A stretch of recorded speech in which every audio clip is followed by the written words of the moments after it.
podcast is part of the Pod Syndicate family. For more criminally compelling shows, articles, and conversations, head to wearepodsyndicate.com.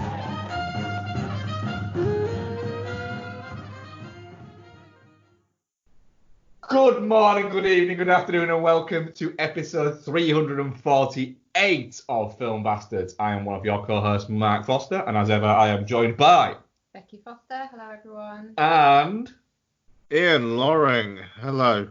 Hi. Skype do custom backgrounds now, and I recommend you all try it. yes, I do. Yeah, if you are a patron, you will have heard who Ian had on as his background. He just brought it up again. And if you're not a patron, $2. Sorry, Ian literally is a background now. $2 a month, and it gives you access to find out who Ian is currently stroking on the face. And also, it will give you, what will it give you? It'll give you maximum damage. Maximum damage. It'll give you Nolan chat.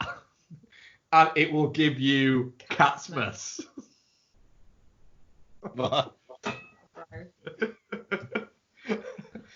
So, we are Pod Syndicate. We are one of the Pod Syndicate podcasts, along with Twin Stroke vs. Punter, along with Beyond the Neon, Entertainment Landfill, His Film, Her Movie, and What's on Tap. But what are we talking about this week? Films and shit. Talking about some films and shit. We're talking another Becky's Choice with Amelie. We're also going to chat our iTunes 99p rental of the week, which was Moonrise Kingdom. An interesting one that's going to be because Ian's a Wes Anderson fan and previously liked the movie. I don't know what he thought of it this time around, but it like that. Becky is also a Wes Anderson movie and didn't get on with Moonrise Kingdom on her first watch. And I don't like Wes Anderson movies. You just called me a Wes Anderson movie.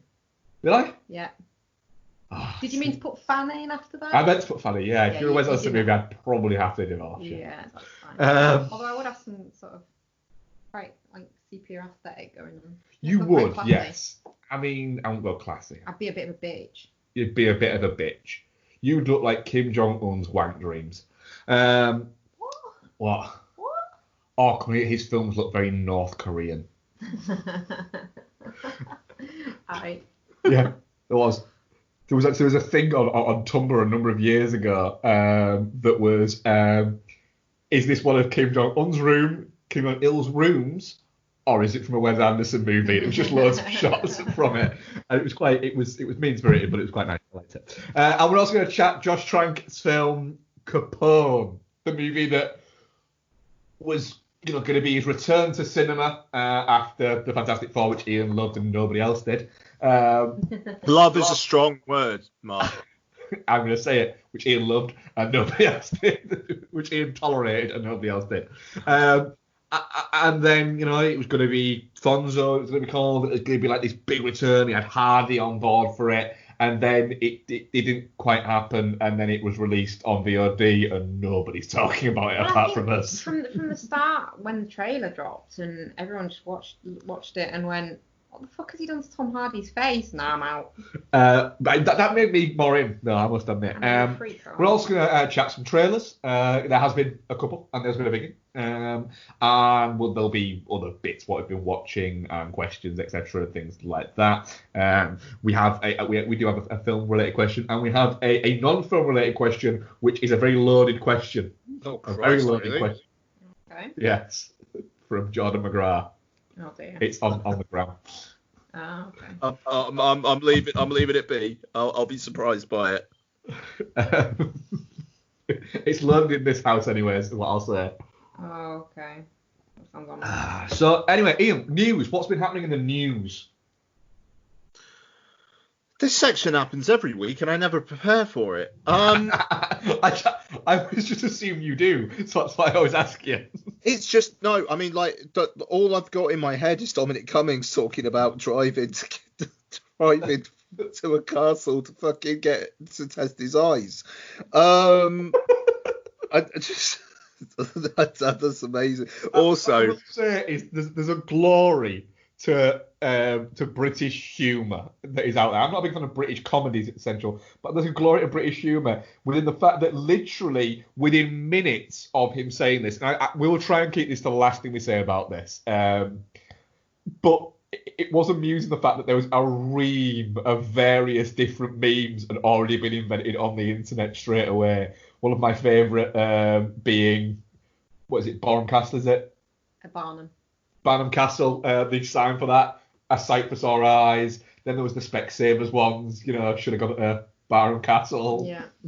It's been quite glorious. I think it's the kind of fatalistic, well, we can't fucking do anything about it, like, let's make fun of it. Yeah, it's probably a bad thing to do, but it's And my last thing on it, anyone who tells me they drive over 200 miles with a 4-year-old without stopping is a liar.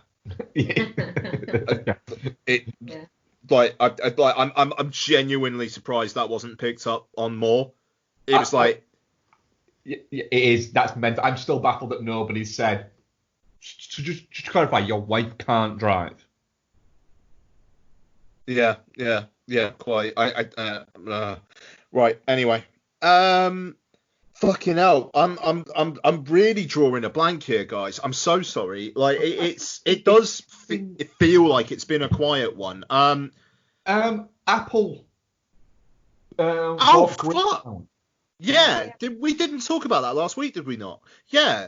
Yeah, that's huge. It is big because Apple because Apple TV, we've all got it, the three of us. None of us pay for it. Because you made that sound really nefarious. No, because it came free with a device. And so far, I know ours runs out in November. We've watched a couple of things on it, a couple of films. Have we? Yeah, we've watched The Banker and The Beach Boys Story. Okay. So we've watched a couple of films. So there's that. But I'm not going to pay $5.99 a month to watch 2 films a year. Like 3 films, average probably 3 films a year. Mm. And Apple seem to now be kind of realizing this and going, we need to maybe do something about this. Yeah, there was also some word going out that they are actually trying to look at licensing like older films and TV shows. It does feel like you've got a lot of services that do that. You've kind of fucked it by not offering that from the start. But I mean, Greyhound's an interesting one, and it's just the fact that felt like maybe a little bit of a dodgy prospect at the box office anyway. It feels like it will get some very good, it was very well intentioned. It's not great kind of 7 out of 10 reviews. Noel summed it up. It seems very much like the movie that people will buy their father-in-law on DVD. Yeah, there you go. Yeah, I mean, that's it. But I mean, I'll be honest, if that means that, whenever it comes out, and if we're still in lockdown, that's our content for the week, then brilliant. You know what I mean? But the thing is, will I watch it the first weekend that it comes on Apple TV? Yeah, probably. No, yeah, I mean, that's it. It's considering none of us are fucking paying for it at the moment, and frankly, I'll be buying a new Apple Watch in September, so hopefully I'll get another year out of it from that. I'll be getting a new phone upgrade, so I'll get another year out of that. So if that's where they keep doing it, then I'll keep getting it. No, I mean that's exactly it. So I thought it'll be interesting to see where they go now. Like, I think the Sofia Coppola film that they've got On the Rocks, which is Sofia Coppola reteaming with Bill Murray, that's a big deal. From a film fan point of view, that is a big deal. If they time that in October, November with another season of The Morning Show, then yeah, man, I think that is going to generate some subscribers. I mean, the fair play to Apple TV. It seems like their TV shows have generated some good buzz. I mean, Donna really liked The Morning Show. I mean, to be fair, my wife likes a lot of shit as well. But I trust that, and I mean that with the most well-intentioned, loving way. She'll say the same about me. But she watches some crap. But but the morning show, I mean, like it did. Yeah, no, I mean that's it. You know, it's I'm casting the first stone there, quite frankly. But yeah, what I like about Apple, everything's in Atmos, everything is in 4K HDR. You know, like we're gonna have like a technically fantastic presentation, which Netflix do as well. I mean, if there are any standard bearers of quality at the moment, it is Netflix and Apple in terms of technical presentation. But in terms of content, Apple TV is behind. It does seem like, okay, they've got Greyhound. Could they get something else? You know, I remember that said that they were looking. This was based. The article said, "Look, this is pure rumor. We are basing this on he said and she said." But that Apple have looked at it and gone, "Do you know what? They were at first shying away from the idea of having a library of all the content, and they wanted to just fill it with new content. And now they're very much realizing, actually, we don't have enough to get people interested in actually joining up to watch the new content because, you know, we can't advertise, look, we've got 1,000 movies. We can go, we have 6 movies and 5 TV shows. It's like, right. What? So they were looking at, right, well, how do we do this? And there was a rumor doing the rounds that they were looking into taking off Disney all of the Fox and the Touchstone, the Paramount, and the Touchstone stuff off them that Disney aren't going to put on Disney Plus, and going, well, we'll give you this, and you give us all that, and we'll stick on ours. There you go. It's like some interesting scuttlebutt that's been going around is about like the possibility of Apple buying a studio, and you have to wonder if MGM. MGM. Maybe Paramount, maybe like Sony would let them have like Columbia and TriStar, something like that, if the fee was large enough. But it would just be for content. But at least when Disney bought Fox, they had people there who were in the movie business and knew how to market films. With Apple, they quite obviously don't have a lot of people there who really know how to market this shit. Otherwise, Apple TV Plus would be huge. So yeah, I mean, but you wonder whether that's the step that they're going to need to take. It's like, we can't make this shit ourselves. We'll buy other stuff. I mean, it's interesting that, you know, the TV stuff, it seems to be kind of like all original, like greenlit at Apple. The movies, I don't think there's been any of that yet. The Banker was bought, the Beastie Boys story was bought, Greyhound obviously was bought. It'd be interesting to see what happens there. It could be. It would be interesting to see if they turn around to somebody and say, I don't know whether it be Columbia or somebody, you know, it wouldn't be Warner, but said, right, you know, all those films that you've got now backed up, yeah, we'll get them, we'll buy them all off you. Yeah. No, I mean, that's exactly it. It's going to be an interesting time. It kind of feels like now that things are loosening up a little bit with restrictions, that the kind of the talk of things going to premium video on demand and whatnot has lightened up of late. There was one that I saw, Jon Stewart's new film with Steve Carell and Rose Byrne. I want to say it's called Irresistible. PVOD stands for. Oh, sorry? That's what PVOD stands for. Premium video on demand. I didn't know that. I was thinking about it the other day. I was like, Good. I got the VOD bit, but I couldn't. Yeah. No. So yeah, it's the King of Staten Island and Trolls World Tour, and now Irresistible. It's like they come out to rent or buy immediately at $15 or $20. And that's where they're going to go with that film. That kind of makes sense because, you know, with the fucking avalanche of theatrical releases that will be happening once cinemas do open again, you know, where does that film find room? Exactly. It was already a big risk putting something like that out, you know, and putting it out there to possibly fail and thus causing a problem for it long term, because it then gets deemed a failure. If you put it out during this, you're possibly going to get as many people watching it as you would do normally, because all the people who would have specifically gone to the cinema to see it will just watch it at home. so you get in the same audience, but you might get a few of the trickle down audience effect. Yeah, quite. I mean, that's exactly it. It's it's going to be interesting to see where we are in a couple of months, though, because again, I mean, not to get political, even though obviously, like, long-term listeners will know where our allegiances generally lie. But if Corona does kick off again, as it may well do in the next few weeks, are they actually going to be able to legitimately enforce another fucking lockdown? Or is the genie out of the bottle a bit and they're just going to have to fucking deal with it and fast track any fucking treatments or vaccines that they've got going? I think the last few weeks has really highlighted the fact that they didn't ever put us into lockdown to protect us. They did it to protect the NHS from getting overrun. Now that they feel like they've got the NHS in a position whereby it could cope with another peak, they'll just let people. Yeah, it'll be a deal with suffer. it. It'll be a deal with it situation. Yeah. It'll be we can't put you into lockdown again. The economy won't survive. Yeah, They've dealt so badly with coming out of the other side of it, though. Yeah. Moving on. Trailer. Trailers. He's too centered. He's too centered. Obviously, actually, Becky, you watched the Five Bloods trailer. We watched it last week and spoke about it. You didn't. Yes. Spike Lee joint. What do you think?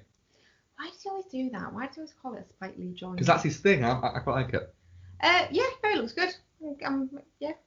I'm not as into like the Spike Lee stuff as you are, and you won't show me. My lazy eye. Sorry. Ian, did you just trick off your lazy eye then? Fucking hell. When I don't have my glasses on, that thing really fucking goes for it. Sorry, guys. I'm not as big into like the Spike Lee stuff in general. In that I don't know as much about it and I haven't seen as many of them. Not that I don't like it. What I have seen, I think I like. And I think there's films that are his that I don't realise are his until I look on IMDb. Yeah. But yeah, it looks good. Cool. Interesting that it's a Netflix film. And it's out in like a couple of weeks. Yeah. Mental. It is. I thought he would have been like someone who would not like that.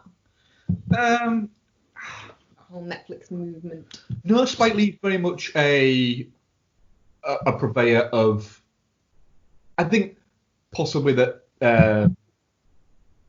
Scorsese went with it as it helped influence him. Scorsese, is very much his mentor from that. But I think that his feeling there is, look, this is the way that I get the most amount of people to see my fucking movie, and they're going to give me an unbelievable amount of creative control that no studios are going to give me.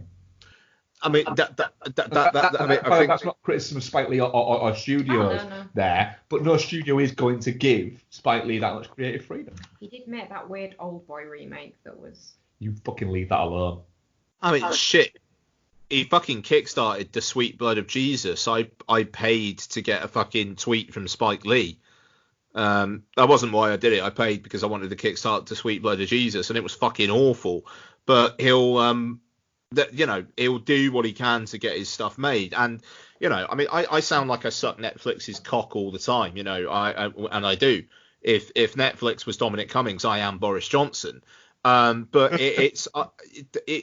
they do care about. They do seem to care about what the directors want to do. I mean, at the end of the day, if they make a fucking better film, like, Netflix is just going to look better for it. And I was reading this crazy thing. So Damien Chazelle directed a couple of episodes of this Netflix series, the Eddie, about jazz club in Paris. It's TV, so I won't watch it, even though I probably should, because Chazelle was a key creative in it. But they were saying that, like, he insisted on shooting on film, and they let him. But for the other directors, they made him shoot on digital. which is fucking wild. But I like that whole idea of, like, if it's a big enough director who can go, I want to do it this way, Netflix will go, yeah, fine. It's how The Irishman is 3.5 hours long and it's released as a film, not as a miniseries. Yeah. It's how David Fincher manages to make a film that he was trying to get off the ground for years, that his dad wrote, if I remember correctly. It is Yeah. So this Spike Lee going to Netflix and saying, yeah, okay, cool, you're going to give me how much to make this film and I can do it in exactly my own way? Yeah, brilliant. And Netflix go, okay, well, this is going to launch at Cannes, which apparently it was going to. Cannes are going to be releasing kind of like what their awards would have got, what their selection was in the next couple of weeks. There's going to be some more Netflix stuff in there. And, if this goes well and with the dearth of content, then does this film become an Oscar contender? I mean, the fact that it's coming out in June, I think I said a few episodes back, it was like, what does that mean for his Oscar prospects? But thinking about it now, it's like, if this is like the critically acclaimed film of lockdown, yeah, that's quite a strong narrative to carry through. I mean, it's very much like you have no reason to have not actually seen this fucking film as well. That's a great point. That is a great point. I mean, Parasite launched at Cannes and it made it all the way, and that's rare. But who's to say? I mean, like, it's just my fucking dream, which I pray is going to come true, is that it's going to be a Spike Lee versus Nolan versus Fincher, like just whichever one of you jerks Ian off and makes him come the best, Ian will say is the one that should win Best Director. Just Ian Loring Jerkfest 2021. That's what I'm hoping the Oscars becomes. I'm hoping that as well, actually, to be honest. I think that'd be a wonderful scene for everyone. But I mean... Get jerked off by loads of directors. Yeah. But, I mean, right. As long as it's in ASMR, yes. So, nice. So here's a tangent then. As well. 4K. It needs to be different aspect ratios for different directors. Oh, okay, like in the film. I want it to be. I want Nolan's to be in 70mm IMAX. Like suited to the director, yeah, that makes sense. Right, let's break this down then. Okay, so if it's an IMAX, because it's a slightly more kind of like square kind of framing, Fincher likes the 2.35 to 1. That's going to make my dick look bigger. So, like, that's a plus in Nolan's column. Now, Fincher, my worry there is he's going to start doing it and then stop because he needs to do another take. And then start and then stop and then start and stop. We're going to be there for 5 hours. Yeah, you're going to be Viagra to the hilt. But then the explosion that's going to happen when it finally does happen is something. Now, Spike Lee,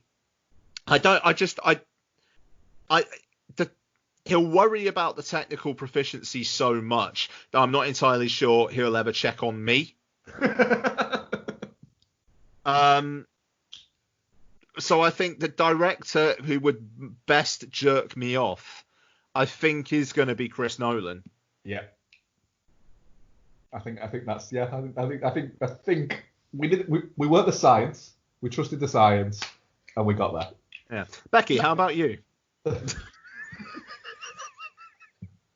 Which do I think is going to be better for jerking you off? Yeah. I'll go with Nolan. What are the trailers we want? No, Mark, I'm not done yet. I need to question this more. What's your reasoning? Watched. What? What's your reasoning? Why Nolan?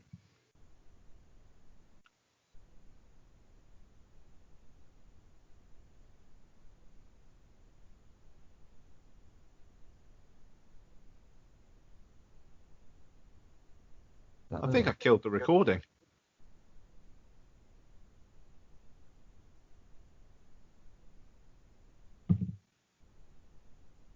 We're back in the room. I think we're back in the room. Yeah. I'm taking that as a sign that Skype doesn't want to hear Becky's answer. We didn't hear the question. Annabella. I think it looks really good. I still think it looks really good. Ian. What is it? Antebellum trailer. Did you watch it? What, that like minute long one? Yes. Yeah, no, it looks good. It looks cinematic, interesting idea behind it. Sorry, very windy. Yeah, why not? I like Janelle. I'm slightly worried about the casting of Janelle Monáe because I don't find her an amazingly empathetic character. But I think that's more to do with her kind of commentary in interviews and whatnot more than anything else. But I'm interested. She's pretty decent in Hidden Figures. That's the only film. She's great in Hidden Figures. Yeah. I've seen a couple of other things since that she's not been great in, but she's great in Hidden Figures. What films or TV? Well, you don't watch TV. I don't watch TV. But Antebellum has one of my new trailer bugbears, doesn't it? Cello. Yeah. So you remember a couple of years ago where any time there was a film trailer, it always started with a single piano chord. Yeah. That's been replaced by the cello has taken that over. So literally every trailer since us has either had the continuation of the aggressive hip hop track or the cello. And Antebellum does that. Forces of Nature. I have no idea what this is. Forces of Nature is a Mel Gibson movie where he is refusing to leave his apartment, and then nobody knows why. Why are you trying to get him to leave the apartment? Because it's set during the hurricane that destroyed Puerto Rico. But then it seems to be because he's not wanting to leave the apartment because he's trying to protect something from hoods.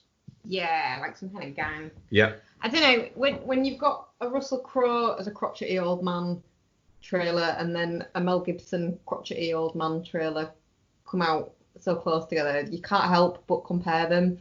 And the Russell Crowe crotchety old man film just looks better.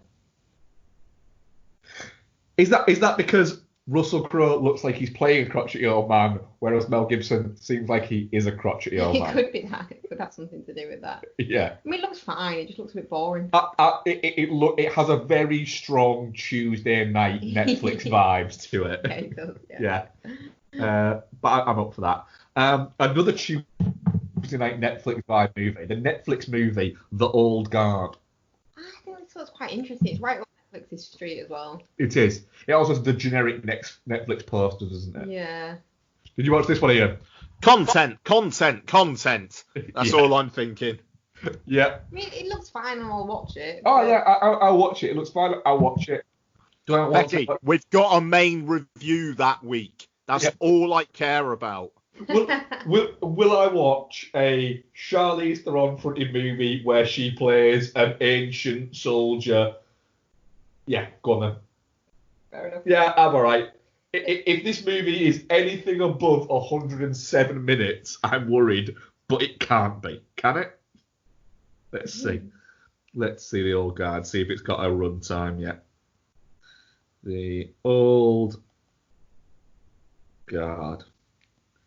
It is, wow, it's 118 minutes. So I'm saying 107 minutes credits. I think we're about all right. I think we're all right. Oh, that was a way of wriggling out of that one, Mr. Cummings, sir. It was Cummings-esque, wasn't it? Before we get into the biggie, Your interpretation of 107 minutes. Sorry, Becky. has anyone watched the trailer for Relic? That came out a few days ago, and I've been meaning to watch it and not got round to it. No. Oh. What is it? It's a horror movie with Emily Mortimer in it. Apparently it's the scariest movie of the year, but they say that about every single fucking one, don't they? That's the news. Yeah. Emily Mortimer, Bella Heathcote. A nerd. Other people. But yeah, I just wondered if anyone's seen it. No, not seen it. So, Tenet. Sorry, Becky. Alright, I'll let you watch it next week. Watch your homework. All right. It doesn't give any more away, does it? Yeah. Which is good. I don't really want to know any more about it before I go into it. But it was just, I think with the Tenet trailer actually dropping, and we'll discuss the way that it dropped afterwards. Oh, I'm going to the toilet before we discuss that I think it was just oddly comforting more than anything else. Getting closer and closer to what is supposed to be the release date and not having another trailer was making me nervous that they didn't really think it was going to happen. Yep. And then we got it. So, yay. But I think it's going to be another one of those ones that I think it's going to be another like Inception where it's going to be, again, open to interpretation and a bit confusing, and people are going to talk about it for ages, which is what you want from a Nolan movie. Yeah. It's I've watched this trailer 5 times. Nice. Is it your My Fallout trailer? No. I rewatched the Fallout trailer. I did notice you rewatched the Fallout trailer the other day. Nice. I noticed it on my YouTube when I went to look for something that I previously watched because I wanted to redo it as one of yoga things, and I was like, Fallout. Oh, Becky. It's a really good trailer. Anyway, sorry, Ian, carry on. Yeah, so I was just saying I watched the Tenet trailer 5 times. Now, yeah, and I suppose in a way it was because I wanted to be really, really impressed by something, and that sounds awful. But I think the bit at the end with the airplane was supposed to be the bit that we were supposed to be really impressed by. And I don't know. I'm kind of not. I don't know. It's what is the concept? That like there are going to be like almost like locations where time runs backwards, or are people going to get the ability to make time run backwards, but you're still forward? Or because they've been very sort of, what is it to say? The only thing I've seen about it is, I can't remember who commented. Was it Robert Pattinson commented and said it's not about time it's travel. not about time travel. It's about it. I'm not. I think he said something like, "Oh, I'm not going to Killian myself." Cillian Murphy's famous for giving away things, so he's no longer allowed to do interviews and stuff. Yeah. Because he's terrible at it. Well, he said, I don't really necessarily understand it myself, so I can't really give anything away. This is Cillian Murphy, who literally on a Radio 1 interview gave away that he was a scarecrow at the start of it by saying, "So I played a scarecrow," but he went, "I wasn't supposed to say that." Yeah, and he straight up said he was in Dark Knight Rises as well before anything had been announced about him. Yeah, no, that's funny. I don't know. I mean, okay, fine. There's a Russian who's bad, and John David Washington is out to stop him. And I already get the sense that Robert Pattinson is going to be on John David Washington's side, but he's going to be a little bit roguey and is maybe going to cause some shit himself. There was one particular moment in the trailer where he says, like, we have to save these people now. And it's almost like the now is an inference of not with your timey-wimey stuff. What I would say Timey-wimey stuff. Is, with what we've seen of it, that 6-minute clip that we saw of it. Oh god, that was good times, that wasn't it? With that feels like a lifetime does feel like a lifetime ago, doesn't it? With what we saw of it there is it kind of makes sense that it's not about time travel there, and that it's about a bending of time. I mean, personally, I think with the trailer, you said, Bex, it's not giving anything new away. I think it's maybe a source code kind of vibe where you can go back into it as a simulation, but you can't. No, I don't. I think it's gonna be. I think it's gonna. I think it's gonna be something that everyone's gonna be guessing at, and then when I actually get there, it's gonna be, oh, well, nobody fucking guessed that, apart from one prick who'll go, oh, no, I guessed that. I thought that. It's like, you fucking didn't. No, I won't. I'm not that smart. No, yeah, I mean, if I do, it will be accident rather than anything like that. Frogs. It will be, I'll say something stupid and it'll happen. I'll go, my version was a lot dumber than that. Sorry, that's what I was going to say about Antebellum. I wouldn't want to be bringing out a time travel related movie against in the same year as Tenet, because it will be compared and it will be found lacking.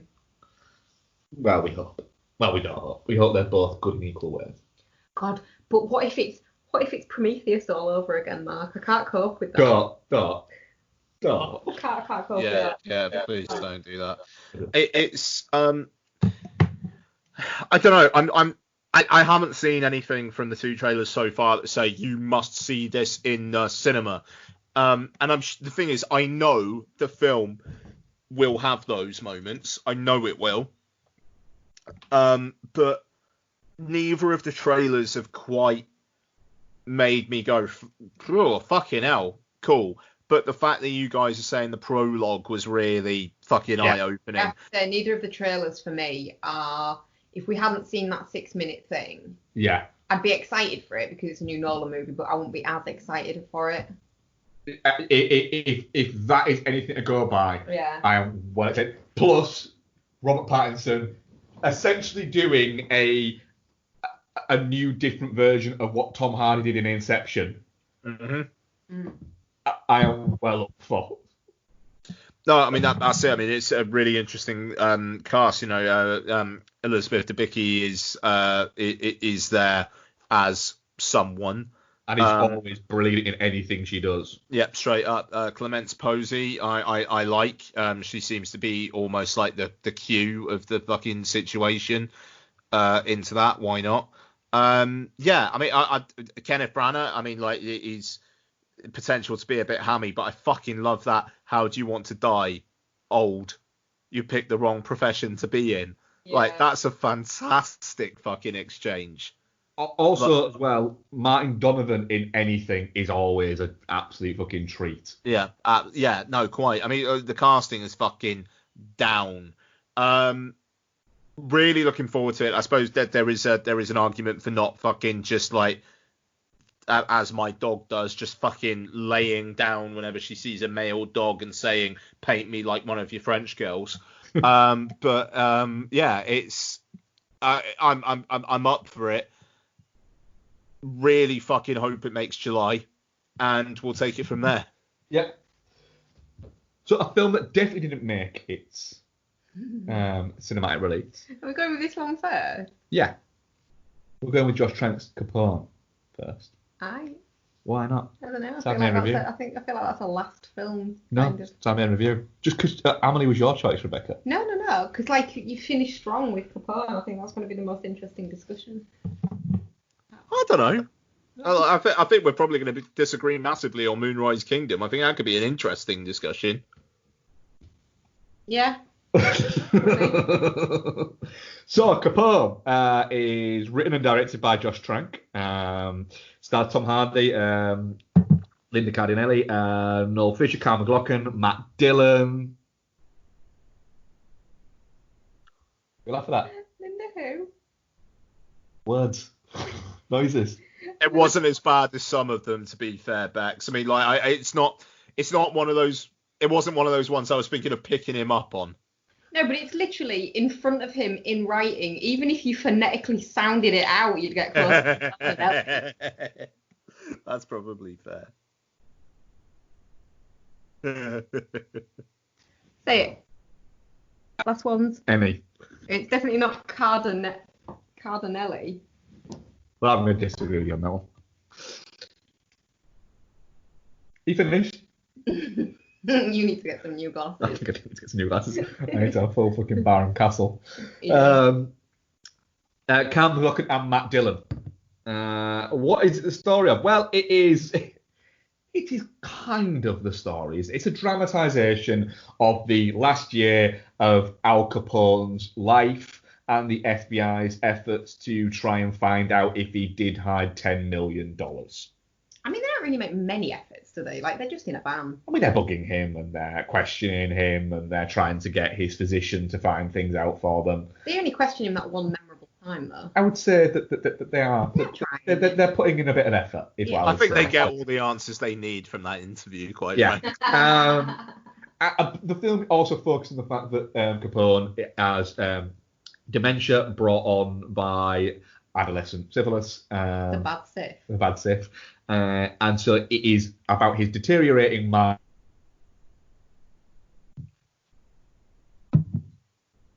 And how, but remember, even if he remember, he has hidden this money. Ian,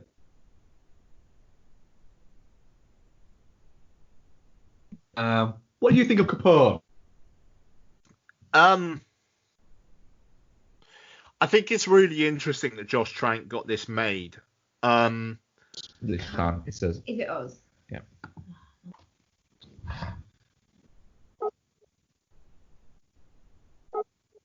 No, it's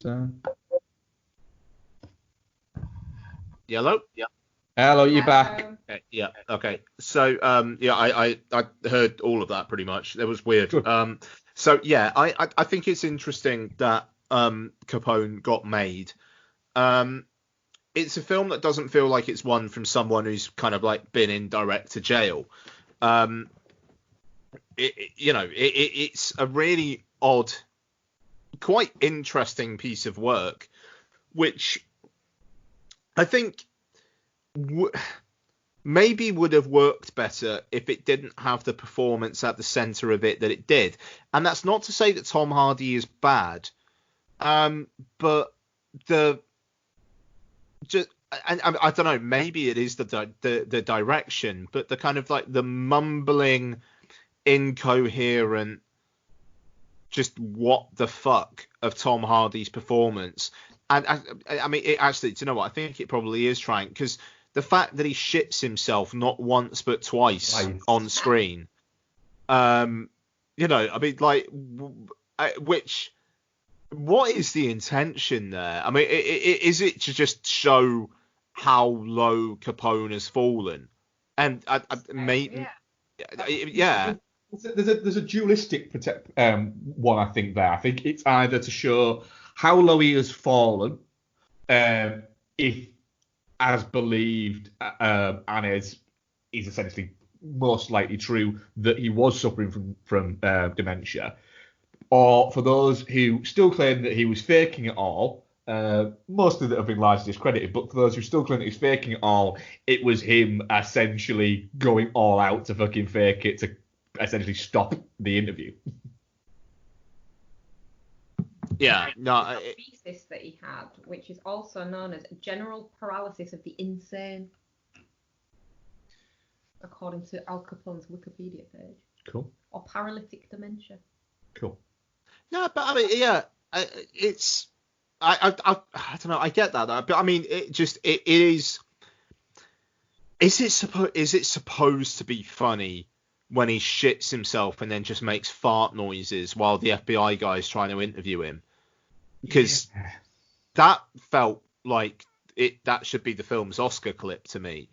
And I just don't know what quite they were striving at. I mean, it doesn't help that if Matt Dillon was in his head, why is there a scene where Linda Cardinale or someone calls him, he's fucking some random woman and says, yeah, I'll be there in a couple of days? It's like, what, did Capone imagine that?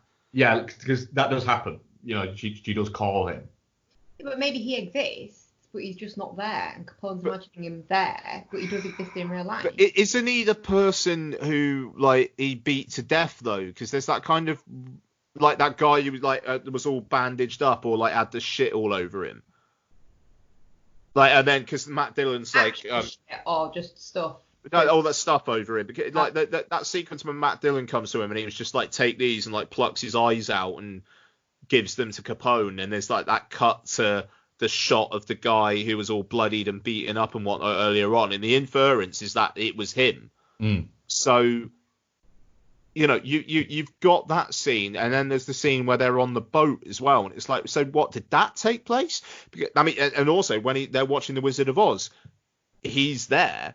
But then Linda Cardinale says very directly to that Milo guy, no one else comes, I don't want anybody else talking to him. So it's like, by the end of the film, it's like, I know some of it's supposed to be in his head and some of it isn't, but the Matt Dillon character literally makes no sense if he's in his head or not in his head. Yeah. And the fact that the film boldly says, Josh Trank has got a very, very rough ride, but mate, if you are going to put your 2 last title cards at the start, edited by Josh Trank, written and directed by Josh Trank, and then the first card in the credits, a film by Josh Trank, you probably need to fucking own some of this shit. So it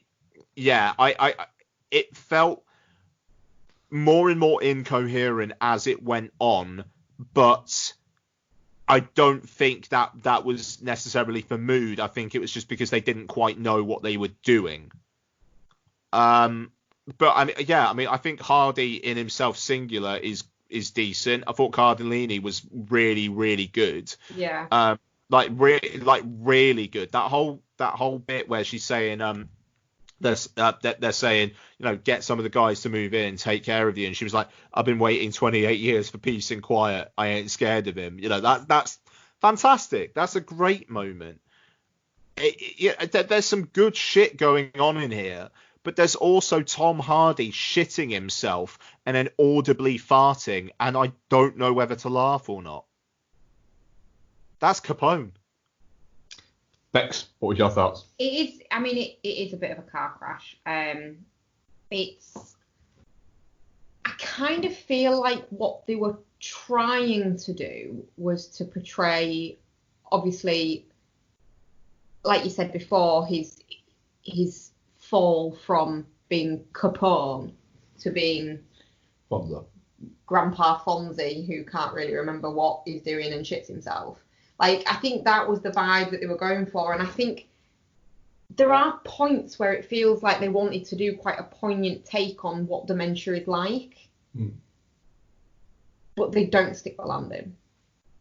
But yeah. I think that confusing kind of thing of, like with the Matt Dillon character, what's real, what's not, the Tommy Gunn, when he goes on that shooting spree, all these things, and you're like, did that happen, or was it just one of his kind of hallucinations, or what? I think that's deliberate. They've gone for like a confusing thing to try and get across how confusing it is to have like a dementia type illness, but they've just not done it as well as they needed to actually succeed. I think that's what they were going for. Right. Yeah. And I agree that my issue with that, though, is if you're going to make a movie about dementia and about the confusing nature of dementia and all that lot, then make a movie about dementia, right? It doesn't have to be about Capone. And if you're going to make a movie about Capone, make a movie about Capone. Even if you're going to make a movie about the last days of Capone, make a movie about the last days of Capone. I'm fine with all of those things. Except what Josh Trank here has done is he's not made a movie about dementia because it doesn't explore it anywhere near enough and doesn't get anywhere near enough clear of what it's doing. He's not made a movie about Capone because most of this didn't fucking happen. Yeah. So he's used Capone to try and make his dementia movie, but I don't think he ever wanted to make a dementia movie. Yeah.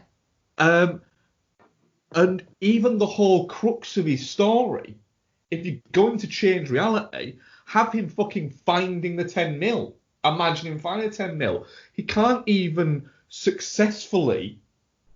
Oh, well, no, because that's the bit at the end with the water. Because it's all floating around in the water with him, isn't it? But still, it just didn't feel right. It all just felt like... He seems to have the laziest filmmaking out there, in the sense that he made bits of a film. Never actually quite made an entire film. Ian is very much getting into Capone. Hardy seems confused about what he's supposed to be doing. One thing I will say, one the hard and fast criticism of the movie is the makeup is shite. The makeup's terrible. right? But the mad thing there is, you actually have pictures of Capone towards the end of his life at that time, and yeah, he looks like a guy in his 40s who is ill, not a guy in his late 70s that is ill. It's fucked up when they say he's 48 years old. It's like, what? I was saying it about Becky and saying, to be honest, and the thing is, I don't know that much about Capone, anything like that. I'm sure Tom Hardy and Josh Trank have done an awful lot more research than I've ever looked into the life of Capone, right?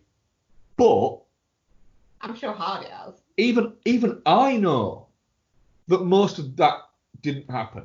That largely a lot of the bits of, well, this might have happened. No, that's been completely fucking discredited. And I also know that he didn't fucking look like that.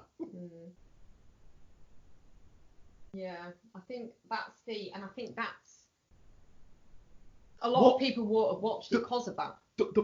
Sorry, babes. The more powerful image is actually him looking like shit for a guy in his late 40s, not the almost satirical nature of this. That's it. They've made it so that it can be laughed at. Yeah, it's so much larger than life that it's like, right, it's just not like it. You've just made crap. Literally have made crap. And then you're going to piss and moan about it again, like you did last time you made crap. It baffles me that Tom Hardy reads this script. Yeah, I'll do that. But I think he found it interesting. He tried to play Capone previously with David Yates was trying to do a Capone movie, but it was supposed to be about the life of Capone. And I think it seemed interesting. He got involved in it, and then Trank is very quickly just becoming a Hollywood brat. When things don't go the way that he wants people to think they've gone, he bitches and moans. I mean, like, to be fair to Trank, he has come out and said, like, if people don't like this one, then fucking fair enough. This is my cut. This is me. And I don't know. I mean, like, I don't. I mean, I think I like it more than you guys. I mean, like, sorry. Yeah, I really liked it. Wow. Is that the vibe I was giving off? And no, I really liked it. I just feel like it could have been, the film in their heads was better than the film that ended up on screen. The film they wanted to make was better than that.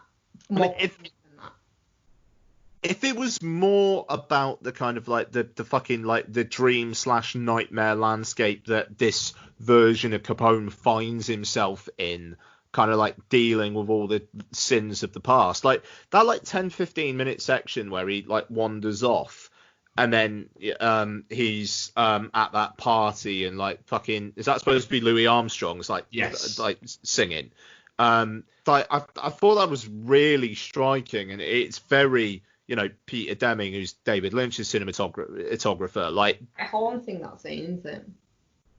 Sorry? Quite a haunting scene. Yeah. Down and I mean it's got that Lynchy like dream logic shit to it at that point, and the whole kind of like the visual motif of like the golden balloon. Like where he's just wandering around and all this strange shit's happening. He's in that room with that woman, and talking about the kid, and then like she just seems to want to shag him, and it's, I liked all that stuff, but then I mean like the bit with the gold Tommy gun, it's like, is he actually killing the Mexican gardener that he obviously doesn't like from the start, or not? And the thread of Carl McLaughlin, and like they're trying to get the answers, like 15 minutes of the film left to go, and then you cut to some random FBI office where the guy's saying like, well, can we interview him? It just feels very, very choppy, but there are sections in the film that feel strong. So for Trank to then come out and say, this is my cut, is surprising, because this feels like a cut put together by an editor asked by the studio to put together a cut because they don't know what to release. But then Trank's very, very quick to promote himself as being the writer, director, and editor. Yeah, Yeah. exactly. Yeah, So I mean, I would now look at the fact that actually maybe it's because you've got too much creative control that your movie's a bit of a mess. But then I mean, like, sorry, might have benefited it. Yeah. It kind of slightly becomes a case for me then of can't win either way. And maybe it's just like, maybe he just shouldn't make films. I don't know. There is one way he can win. He could make a good film. Yeah, I don't know. I think if you've got if you've got that cast who are all up for it and going for it, right, and you've got Peter Deming as your cinematographer, who is a very good cinematographer, right? If out of that you don't get a great film, or at least a very good film, if not flawed film, then you need to look at director and writer. And if it's as choppy as it is, you need to look at editor. And Trank wrote it, directed it, and edited it. It's the problem there is him, and it smacks about. There might be a good filmmaker in Josh Trank. There really might be. This seems like the sort of movie he should have made in 3 or 4 movies' time. The problem is, he probably isn't going to get 3 or 4 movies' time now, because his last 2 movies have essentially torpedoed his career. I don't think it's as bad as that. I mean, I don't know. I mean, it's very, very obvious, and it is quite funny on first sight. But I'm like just seeing the headline of one review of it where it just says Capone shits the bed, and it's that is quite funny. But it just I agree with what you're saying. It's not bad, but a movie about studying the dementia and the last days of Al Capone, starring Tom Hardy, Carl McLachlan, Matt Dillon, and Linda Cardellini. Should that be a better movie than what you watched? It should be. It should be. It should be. I don't think it's terrible. I don't think it's terrible. I think there is stretches of it that have got some interesting shit going on. I'm not entirely sure that Hardy's performance is exactly what this film was going for, but I'm kind of glad it exists. I don't know. I thought the performances were pretty decent. I don't think anyone is straight up bad. It's like you said, it is fucking it's choppy as fuck. It is. And do I think Josh Trank? For Josh Trank's mental health, I don't think he should fucking work in movies, quite frankly. But I don't think it's as bad as you think it is, Mark, and that's absolutely fine. But believe me, it's not going anywhere near my best of the year list. I mean, if we watch enough movies, fingers crossed this year, if we can watch enough 2020 releases this year, it probably won't be in my bottom 5. It might squeeze my bottom 10. But I hate it. I just think that my thing there is always you should do better. If you've got the hubris to solely write it and edit your own movie, you've got to fucking do better. You've got to fucking own it and you've got to nail it, because there's extra pressure on it. And I just don't think he does. And I always balk at the idea of at least to add ambition. I don't care. Ambition's bullshit if you don't stick it. Yeah, absolutely. But you two liked it a lot more than me. And I'm glad that you two liked it a lot more than me, because I think it's good that people like movies. Go on, Bex. No, I mean, like I say, It's interesting enough for me. I don't know what rating I'd give it. What rating did you guys give it? We haven't given ratings yet. I'm Oh. going to ask you guys for your ratings now. Okay. Definitely not shit for me. Yeah, I think, I found it interesting enough that it, Well, Capone might have touched some cloth in it, but I'm going to give it a shit. Oh. Nice. he probably shit in it. Yeah, he did, yeah. Can I just point out, I actually really wanted to enjoy this. I really did. Yeah, you did actually. Because I didn't want to watch this. Because this is the sort of thing that I like. I would love to see a properly good Capone movie, even if it is about this period of Capone. But I'm still waiting. Fair enough.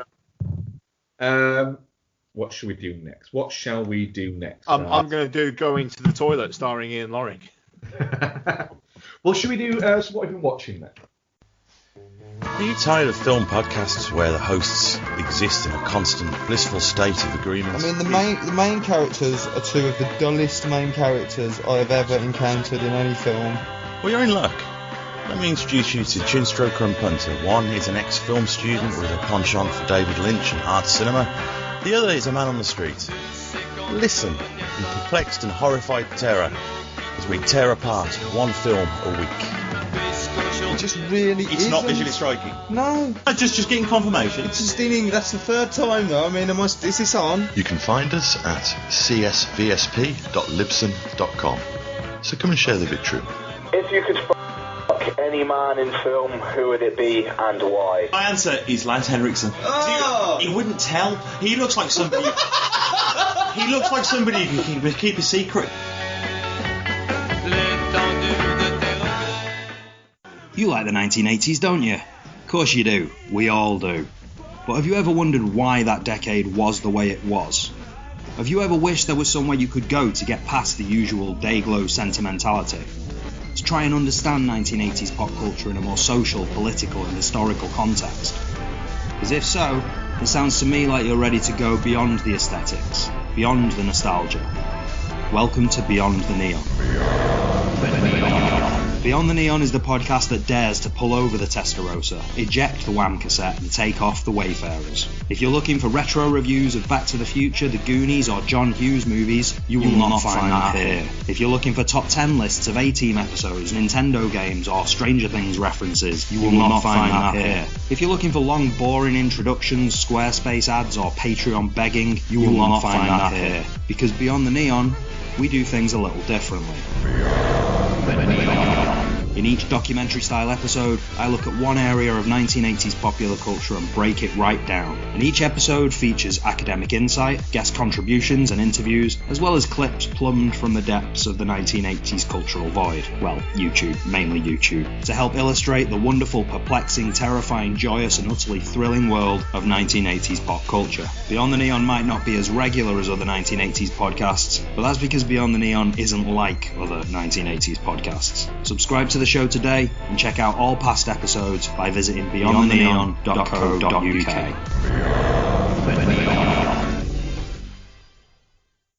And you can do what you've been watching of a solo. What, just for you? Well, not the audience. Right from a letterbox. What have I watched on my own? I reckon we can start Amelie if you would like. Yeah, that's fine. Go on, you can just Amelie because it's your choice. Okay, so Amelie was chosen as I really like Jeunet movies, with the exception of Amelie. Yep. I get on with all his films, apart from when I watched this years ago, I wasn't keen. What was the reason for why you weren't keen? I don't know, really. Because you seem to really... Because you didn't want to watch it either. I don't think you were as big a Jeunet film at the time, were you? No. But then we watched this, and I was like, what's all the fucking fuss about? And then watched... I think it's one of those things, if a film is touted as being, just so amazing and life-changing and all this kind of shit to you for long enough, and then you watch it and you're just like, It's fine. It's like it makes you dislike it more, and I think that was maybe what it was with Amelie. I think it was because it was an accessible foreign language film for many. Want to do the synopsis? Okay, so Amelie is a Jean-Pierre Jeunet movie starring Audrey Tautou.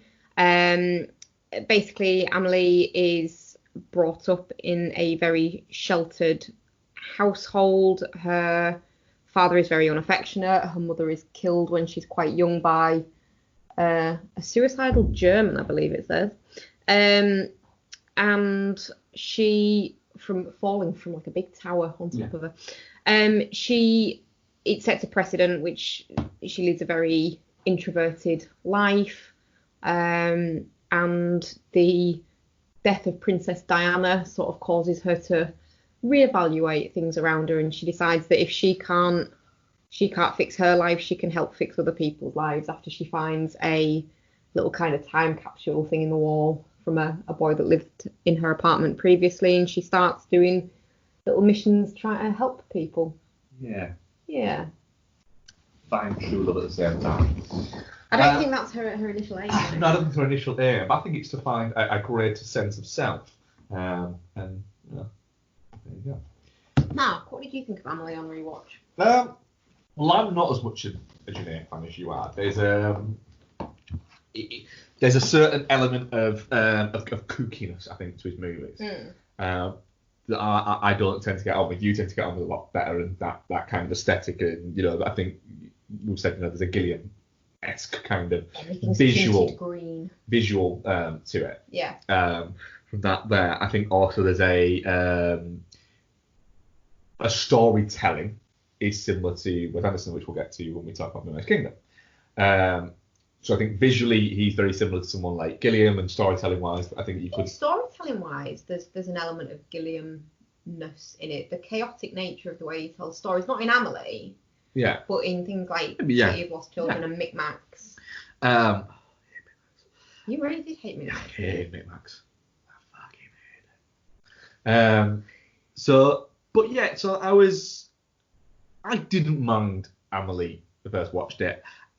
I'll be honest, at the time, I think I was like, yeah, it's all right. Because what I didn't want to do was go, I found it quite dull. Because at the time that would have seemed like, well, that's because you didn't understand it in French. It's like, well, no, I just thought it was fucking dull. I can read. It being in French does not hinder me in any way. It's debatable. I mean, so rewatching it, what did I think? It's too fucking long. And I know I said that about almost every movie. This movie is too fucking long. You know how you say you wouldn't get on with TV? Yeah. You know TV shows are shorter than films. There's loads of them. You've got to string them all together. If you take away the fucking credits and shit like that, you've just got one big long fucking movie, don't you? Bullshit.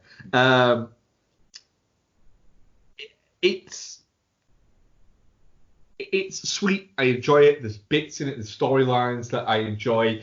The chaotic nature of it irks me sometimes. I wanted to stop it and go, right, you're telling something very, very slowly, but very, very fast. And all it's doing is it's stopping me caring. There's too many characters. I think that Jeunet fell in love with the movie a little bit too much. Well, the lots of characters thing is. It's a thing. Yeah. But there's an awful lot in here. Yeah. That have little side missions that are going on, and because of that, there was some side missions I was more interested in than the main fucking mission, and I was a bit like, do you know what? Don't give a shit about that. What the fuck are you talking about? Amelie. Amelie? Yes. Right. Okay. That's just, you were talking about side missions, and it was just like, what have you been playing? These like side stories, I think. I get it. There are side missions in Amelie. I mean, to be fair, the main mission kind of feels like a side mission. Yep. Yeah, I don't think it's given any more weight than the other ones. It's not, and it just, for me, it feels a little bit too a little bit too floaty for me. And once you get over the isn't Audrey adorable? I don't think she has the adorable thing in this because she's got hideous hair all the way through it. Once you get past the Audrey is adorable thing, then things start to irk me a little bit. I did enjoy it, but I wish it was 25 minutes shorter. It is too long. It's way too long. I was surprised it's only just over 2 hours long. I thought I was watching it for a good 2.5 hours. Yeah. I paused it at one point and was like, holy shit, how is there still 45 minutes left?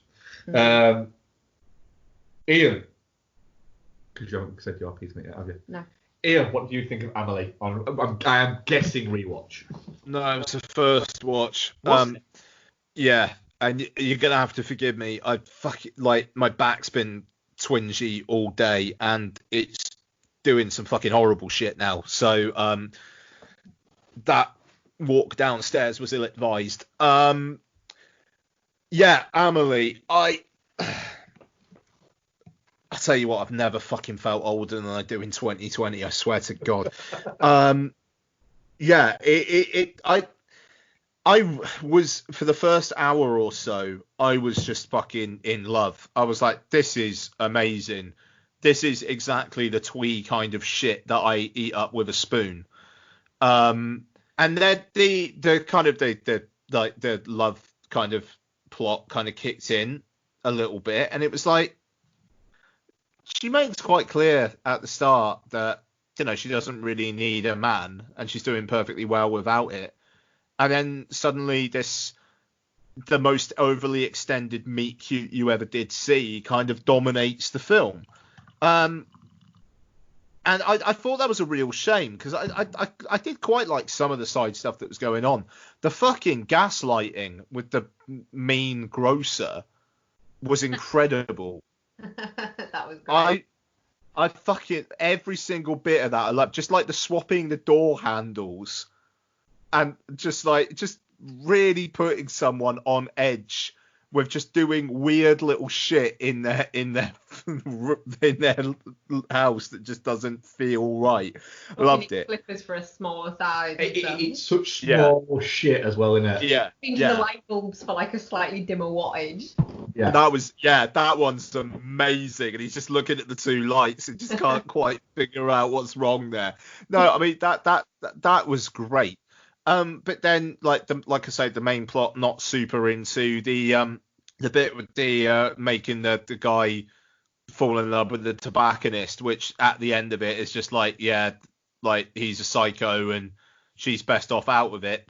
Kind of probably could have told you that from the start of that thread. I could see why people were into it and are into it. Visually, I think it's incredible, and the kind of like the whimsical tone of it, big fan of, and Amelie herself, lovely character. But by the end of it, I was a little bit let down considering how it started for me. What was your feelings, Becky? Did it, because obviously, like we said at the start, you weren't a fan first time. Has it won you back over? Not to the extent that other people like it. I liked it more on rewatch than initial. Yeah. It was a lot less saccharine than I remembered it being, and more fun and whimsical. The bit with the gnome was funny. Yeah, but the gnome's great. And yeah, I thought, like, at the start, I thought she's clearly just taking it into a travel agent or something, taking a picture in front of the background. The fact that she was getting her flight attendant friend to actually take it around the world was awesome. The love story, I actually quite liked that, because I think it was that the arc for her is that, yes, she can survive quite well on her own without putting branches out into the world, but from the help that she gives to other people, she sees them happy and realizes what's missing in her life, which is human connection. She doesn't have any apart from very distant relationships with the people she works with, and she's still got this distant relationship with her father, and you know, they're all kind of at arm's length, and she never lets anybody in. And I think that's quite sweet, but then the actual execution of her trying to get him to find her, and then he does, and then she refuses. Yeah, she denies it's her, and all this kind of stuff. That's the bit that could have been trimmed. That's the fat that could have been trimmed for me. Like, you either want him to find you, or you fucking don't. Make a decision. Yeah. That dragged on for far too long. But that bit where she does the thing and gets him to follow the arrows and then look through the camera, that's quite good. But it's the bit when he actually meets her at the cafe really pissed me off for some reason. It's like, he's right there, you're right there. The only thing you're wearing in that picture to cover you is like a little eye mask. He fucking knows it's you. Yeah. So that bugged me. But yeah, overall, I actually quite liked it. I'd still say it's probably my least favourite of his films. Right. But then, for me, the other ones are just, they tick boxes for me. Whereas this one is like kind of a whimsical love story, which isn't really my bag. I'm not really into like romantic films. See, I am. Yeah. I love a romantic film. I love a rom-com. But this just doesn't flick any of my buttons that much. Flick any of your buttons. Yeah. I've actually not seen the Young and Prodigious T.S. Spivet. There we go. Got a better homework for you. Well, exactly. So where are we then? What's everyone's feelings like? Well, it's definitely not shit. It's just, I wish I could like it as much as other people do. I think I'm with you there, Bex. Yeah, I was enjoying it so much to start with. It starts really strong, doesn't it? Yeah. And then it just, it slightly petered out for me. But yeah, I mean, it's definitely not shit. I wish they'd stuck with the original French title and just translated it. Yes. That's fair. Amelie Poulain is much better than just Amelie. Yeah, it is, but it's not quite, it's wordy. It's not Emancipation of Harley Quinn. But then this, what I would say is, I remember when this came out, it did manage to strike a chord with non-French speaking. Yeah, it was a good. It did do well crossover wise. Yeah. Definitely. Yeah, and so I think that was it. I'm definitely not shit. It's definitely not shit. Will I watch it again? No. See, that's the thing for me. I won't watch this again, but I will quite happily sit and watch Delicatessen, City of Lost Children, and Micmacs. I won't watch any of those either again. Delicatessen's really good. I don't get along with. No, I know. Shit. It's not my bag. Our audience poll. Did I do our audience poll for Capone? I don't think I did I? No. I didn't, did I? Shame on me. So our audience poll for Capone is definite shit 14%, touching cloth 57%, and shit 29%. Our audience poll for Amelie is definite shit 86%, touching cloth 0%, and shit 14%. Fair enough. So shall we do some what we have been the watching? Yes. So go on then.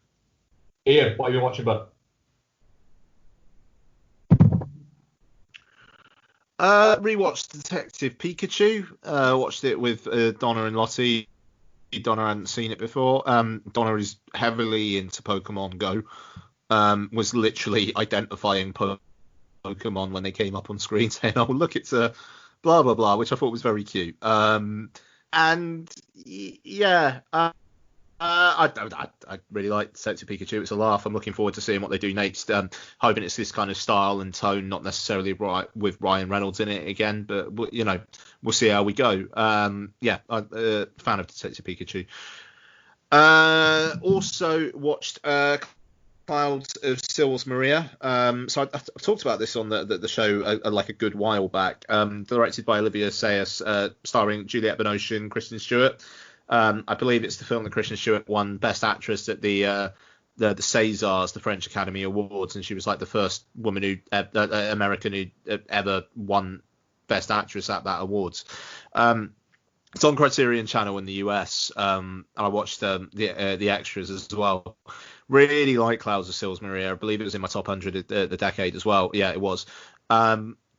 Just really great, almost two-hander about a woman just kind of coming to terms with where she is in the world now.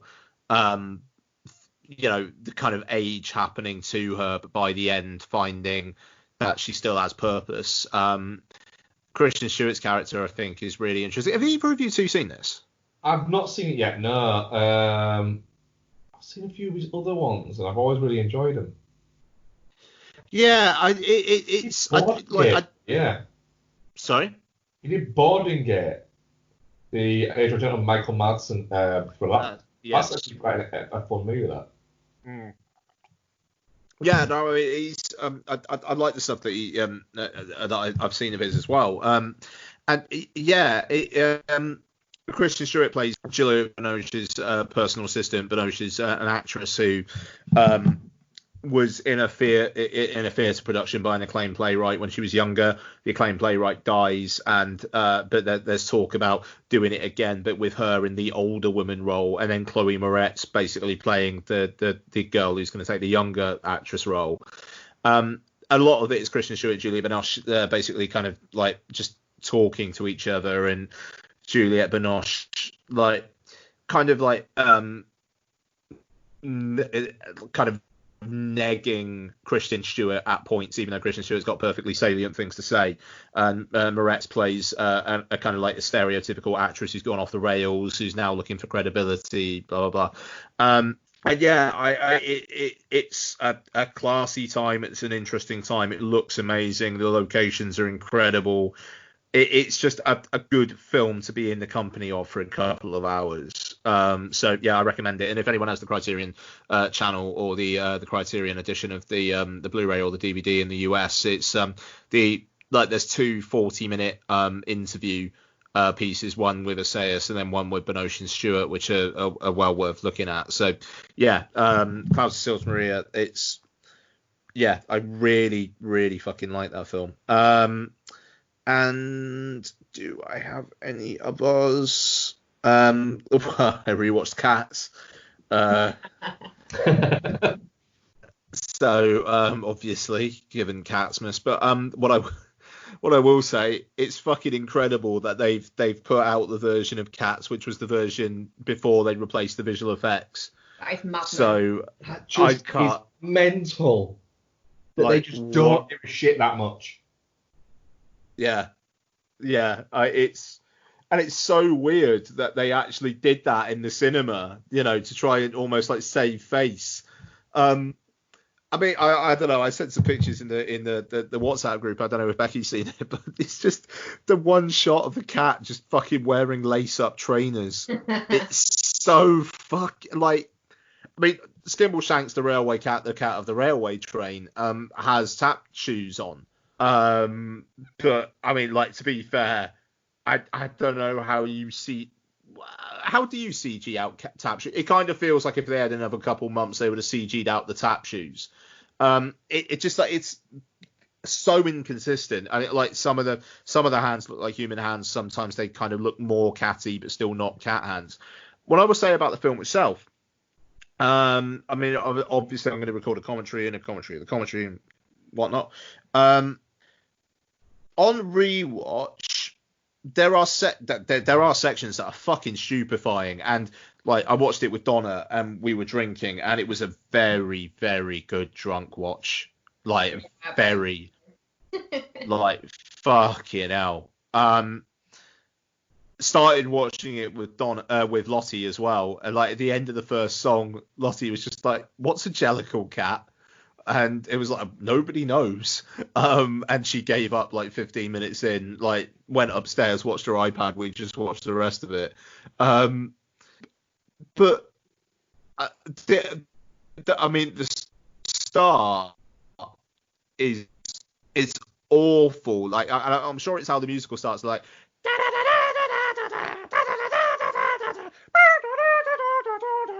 It's just that sounded bad, but that's pretty much how it sounds in the fucking film. That's pretty accurate, yeah. Yeah. It's so atonal, and it's what? Oh, and Lottie also said, "Daddy, this music is making my ears hurt." And it's I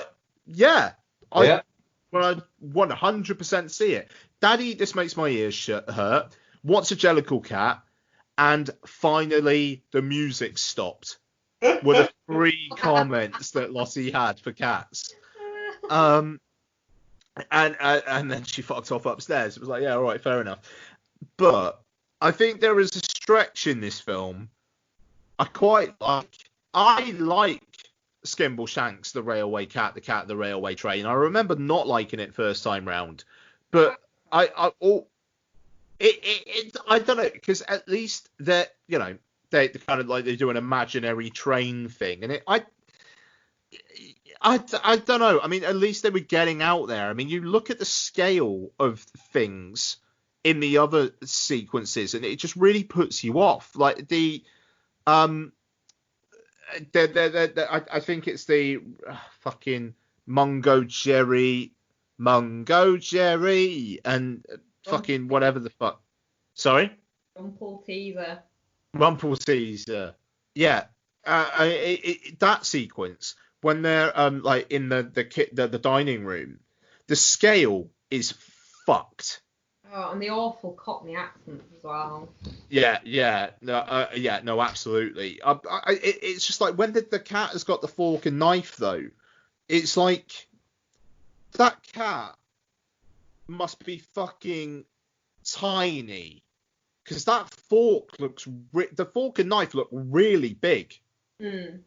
But then there are other sequences where the cats look huge, and it's like, it made me laugh though. I talked about it on the extra features. There's a feature about the scale, and in the description of the feature, it's like they had to make things that were 2.5 times the real size, and then Idris Elba's in the thing say like it's like 3 to 4 times bigger. It's like no one knows how much bigger because they just go with a different scale for like depending on what the fucking scene is.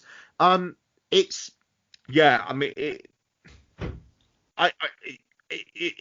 fucked, but Skimbleshanks, the railway cat, the cat of the railway train, and Magical Mr. Mistopheles. I mean, Magical Mr. Mistopheles is a fucking banger. That song slaps. But then you've also got the Taylor Swift McCavity in that stretch as well, which is not great. It's, I mean, and in the extras again, Idris Elba singing. He's not singing, he's talking in a really low register. I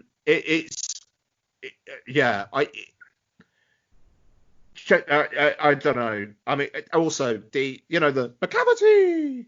Yes. He only does that once. What I'd forgotten is the first time he does that, he goes ineffable. Like, which Donna and I have decided is going to become part of our general phraseology between each other. It's I don't know. I mean, the thing is, I wasn't as bored as I was through sections of it this time, but I think it was because I was just constantly asking Donna, what about this? What about this? What about this?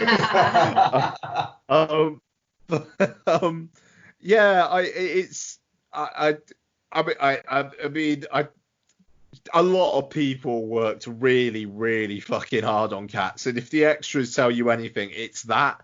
I'm not entirely sure Tom Hooper did, because all you see of him is it's either him being interviewed and the camera's swirling around him for some fucking reason, or him just like pre-production on the giant sets with actors. There's not really anything of Tom Hooper doing anything else. There's a lot of other people doing a lot of things. But yeah, I enjoy Cats, and part of it for why they intended it to be that I enjoy it. A lot of it not, but it's Cats. It'll go down in history as just one of the biggest examples of directorial hubris failing.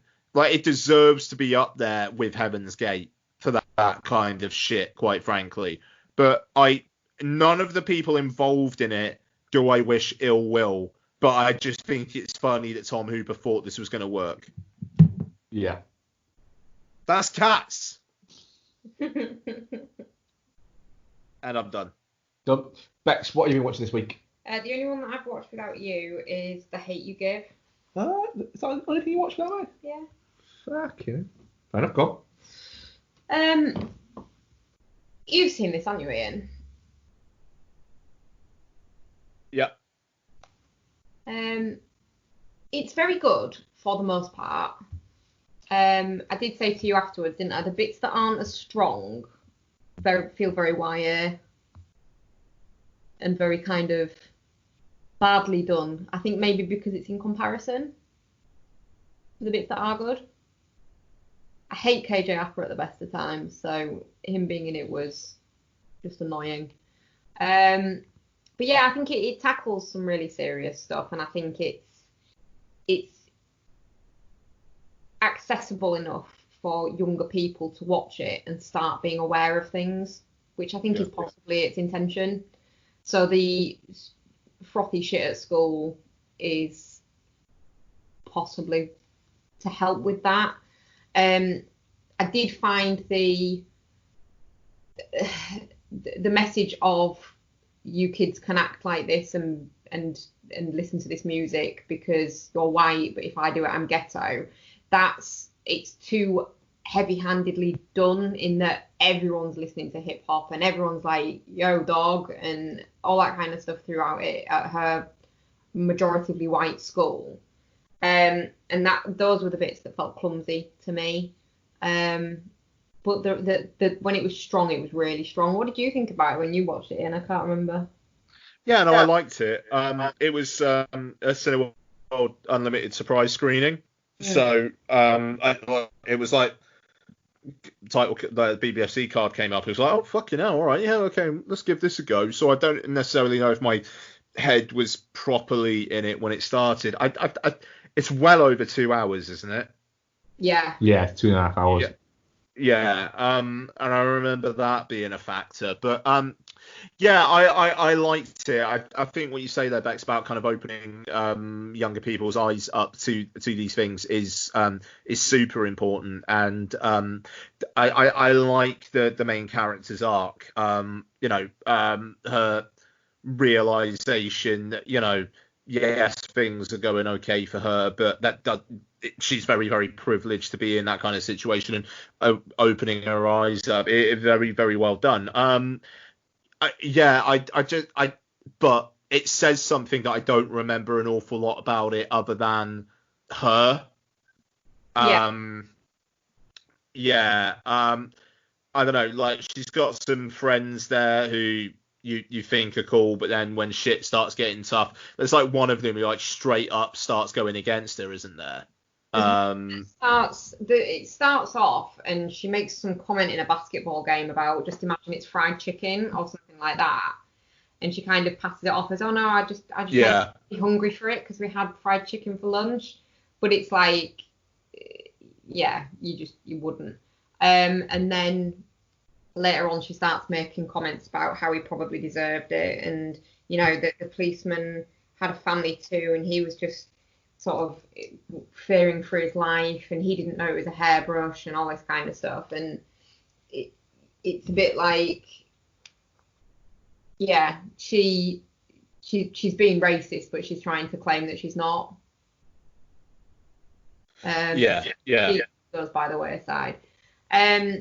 But yeah, I think the lead up to the scene where Khalil gets shot is really well done. They're just at a party. Some knobhead decides to fire a gun, so they just leave because they don't want to be involved in it, and he's driving her home. Like, there's nothing shady going on. He's literally just driving her home. And I think the escalation from there is really well done. Yeah, that scene's fantastic.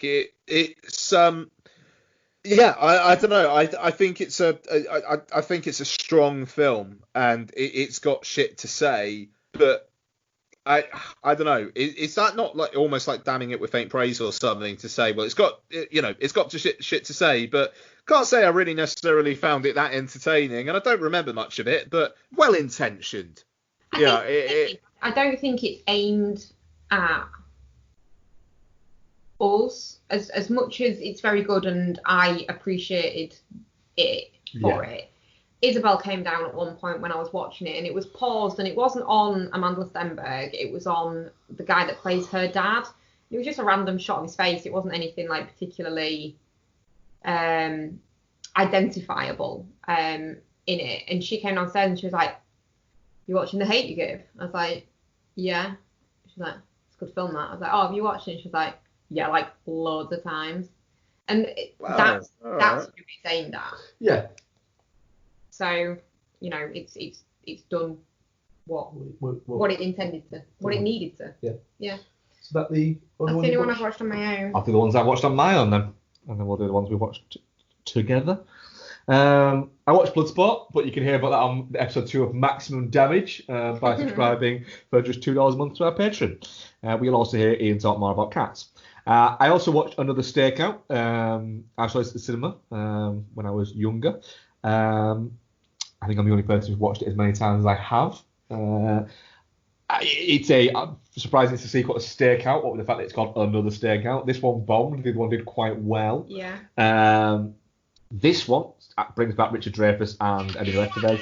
Oh, fuck's that? Sorry. But also brings Rosie O'Donnell along for the ride. So the basic story is that Moonrise and Richard Dreyfuss play, I think it's Chicago PD cops. Let's say it is. No, it's like Seattle PD cops.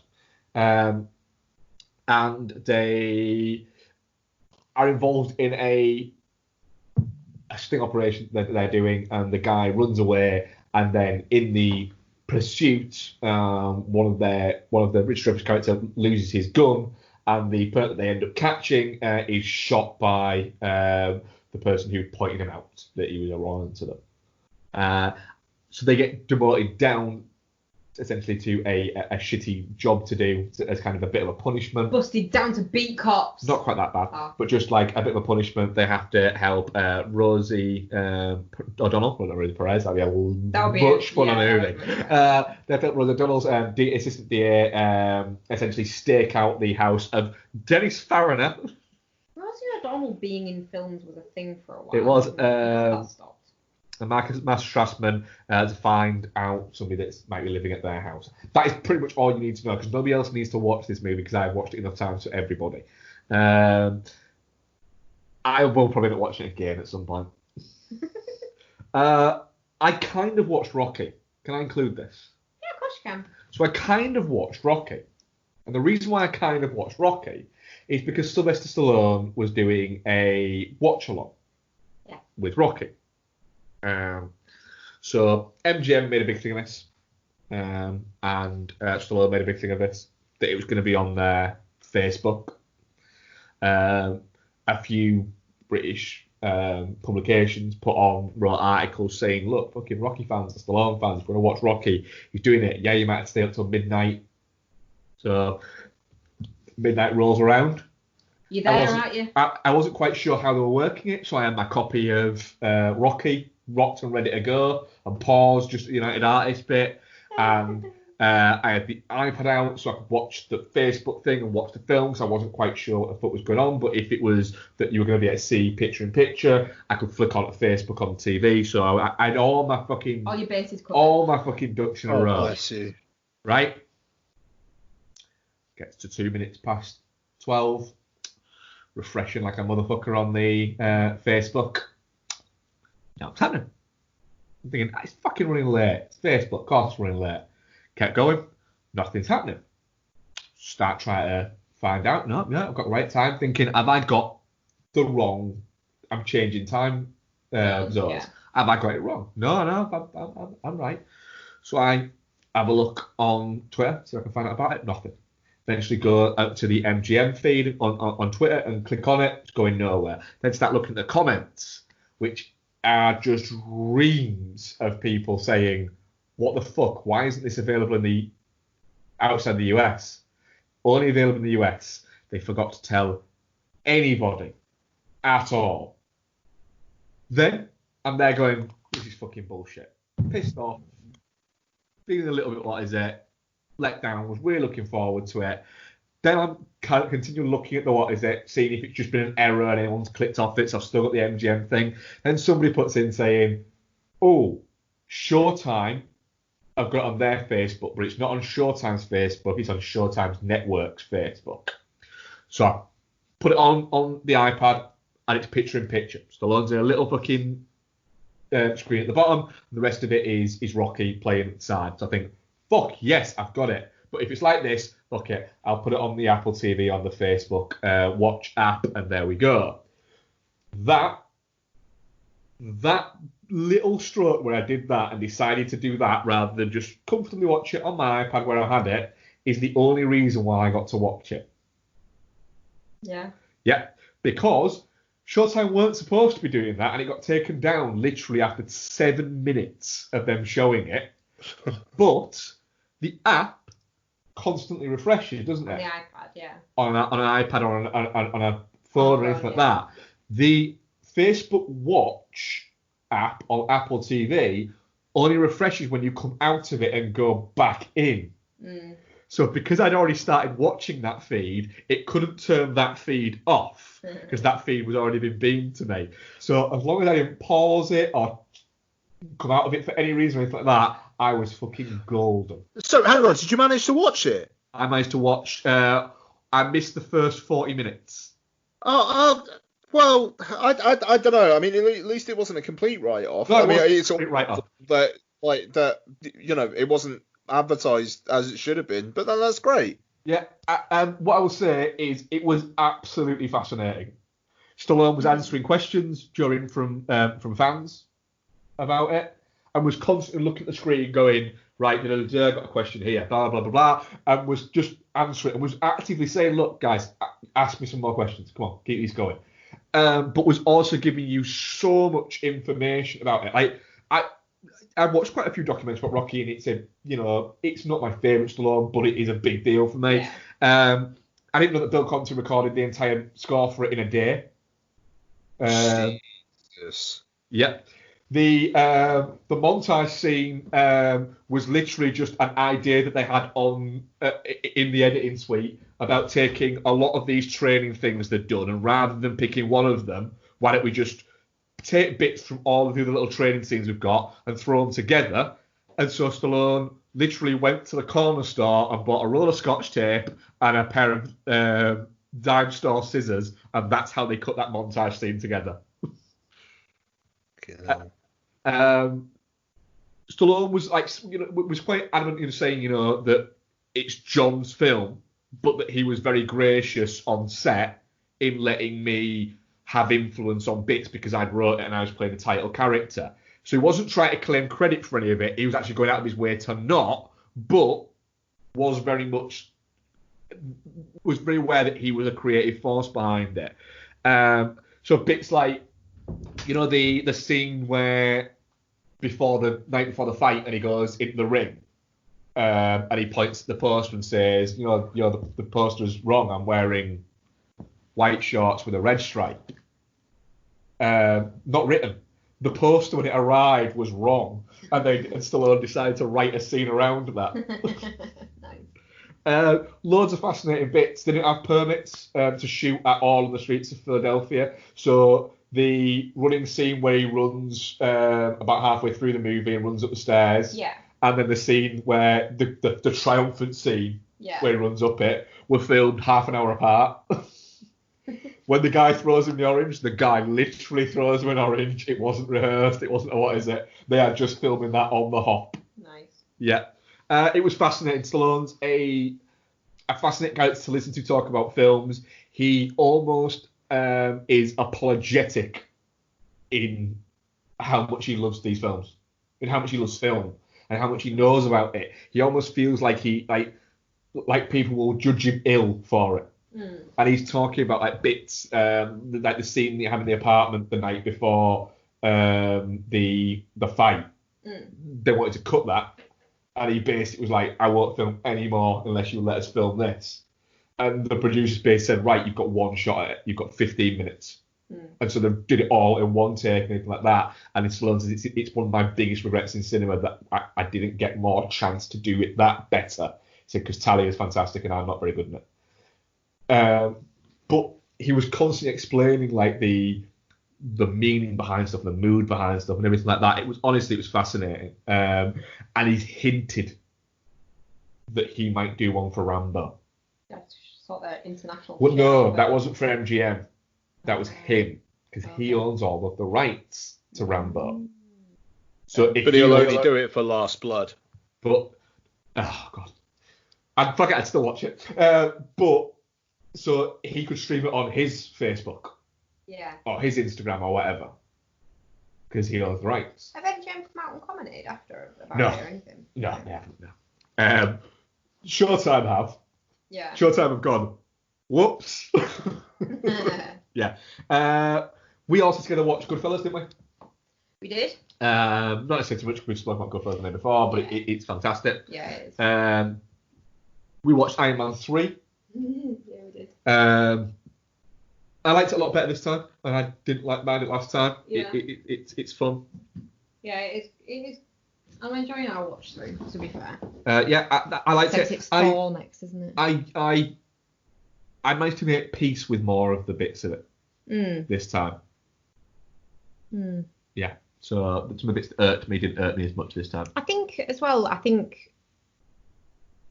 noticed more about like what he was actually going through than I did before. Obviously, a lot of it is about his trauma or what happened in Avengers. Yeah. But I think I'd kind of forgotten about that element of the story, which is a huge part of the film. Yeah, I really like that, the PTSD angle of it. Yeah. We also watched Detox. We did. A rare Stallone movie. It's a Stallone movie that I haven't seen. Yeah, it's one of the 3 or 4 that I haven't seen. So, how can we describe it? Stallone plays an FBI agent who is tracking down a serial killer who essentially tricks him to get him out of the house and then murders his new fiancée. Well, no, he's not even. He's not asked yet. No, what will be his new fiancée? Because she's obviously going to fucking say yeah. And then he's killed. Not Sylvester Stallone. Not Sylvester Stallone. No, the serial killer is murdered. But Stallone's character goes into a spiral, doesn't he? Yeah. And he's sent away to detox to a weird fucking facility run by Chris Christopherson. Of cops helping cops. So you've got Tom Berenger is there. Tom Berenger's not one of the cops. He's not the cops, is he? Courtney V. Vance is one of the cops. Yeah. Jeffrey Wright is one of the cops. Robert Patrick is one of the cops. And Charles S. Dutton is Stallone's boss. Yeah. Partner, I think. Partner. Oh, Stephen Lang's there as well, isn't he? Yeah. I enjoyed this. It's fun. It's a bit mental. It's messy. It's messy as fuck. Really messy. But it was a fun watch. But it's a fun watch. And it's 96 minutes long. Yeah. Are you not going to expand on the story at all? No. I'm going to let people watch it. All right, then. It's also called I See You, but like I as like your eye or like I See You. Yeah. Which is actually a better title for Which makes it easier to find in some places. Yeah. Oh god, and Netflix wouldn't play it. No, Netflix wouldn't play it. We had a real problem with it. Like we had it on the Apple TV and we were searching for a film to watch and we came across Detox as it's called on Netflix. And we're like, Matt was like, it's a Stallone film we've not seen, we could watch that. And did we watch the trailer? Yeah. We went off to YouTube, watched the trailer, came back to Netflix and we're like, we'll watch that. Clicked on it. And the spinny thing just kept going round and round. And we were like, that's weird. Must be a problem with the Apple TV. Restarted the Apple TV, went back on, did exactly the same thing. And now maybe there's a problem with the title, like they've not loaded it properly. So I got my Netflix app on my phone, checked it on that, played straight away. Restarted the fucking Apple TV again, because it's obviously not a problem with Netflix or the loading of the film. It's obviously a problem with the Apple TV.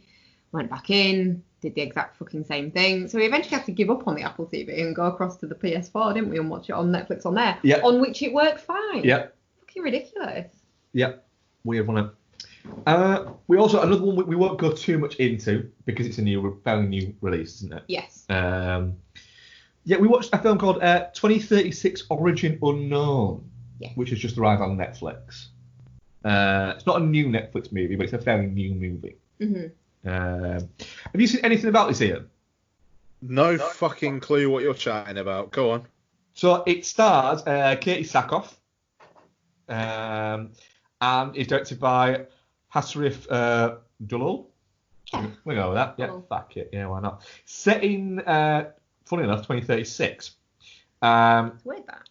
But it starts up in 2030 on a mission to Mars, the Mars Explorer, isn't it? And that mission goes disastrous, and so this kickstarts a new alliance on AI to run missions to space, doesn't it?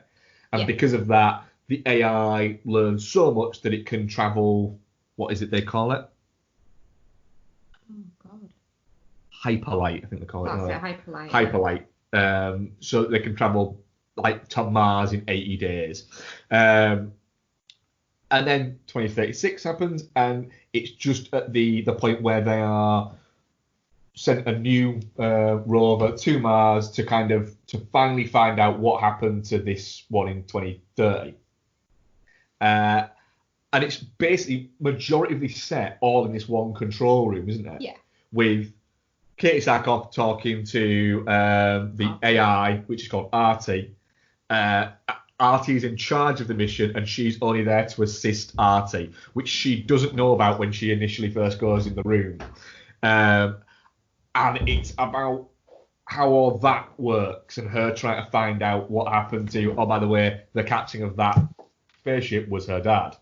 It was really good, wasn't it? It was actually, yeah. Yeah, it was really interesting. Yeah, it's a proper sort of 90-minute genre sci-fi, all majoritively set in one place. It's all set in one building, isn't it? But the vast majority of you either in that room or in the corridor.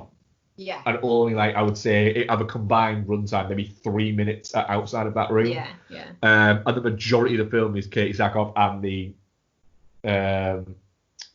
The AI. Yeah. Yeah. I was really quite taken with it. It's a really interesting. It is interesting.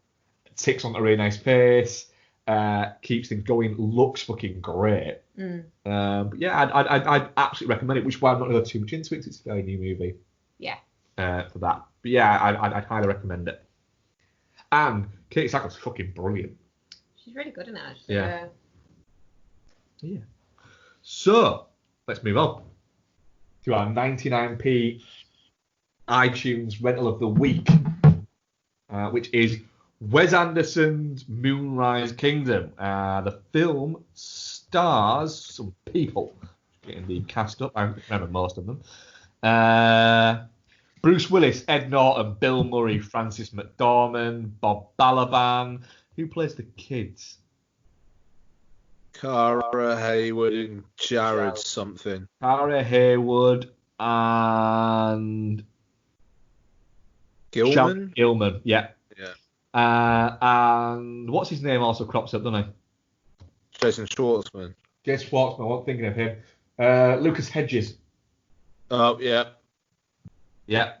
And a lot of other, Tilda Swinton crops up and all. There's a lot of other Anderson-y people in there. What is the story?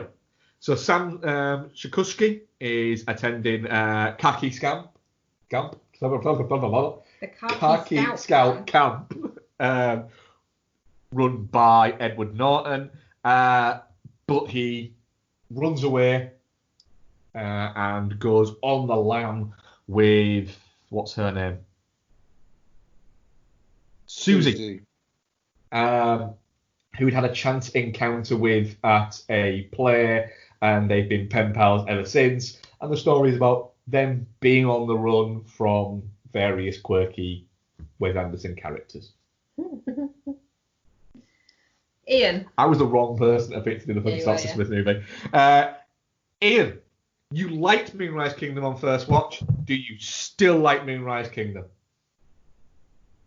I like Moonrise Kingdom on third watch. I don't think it's Anderson's best. I don't think it's probably in his top 3 or maybe even 5.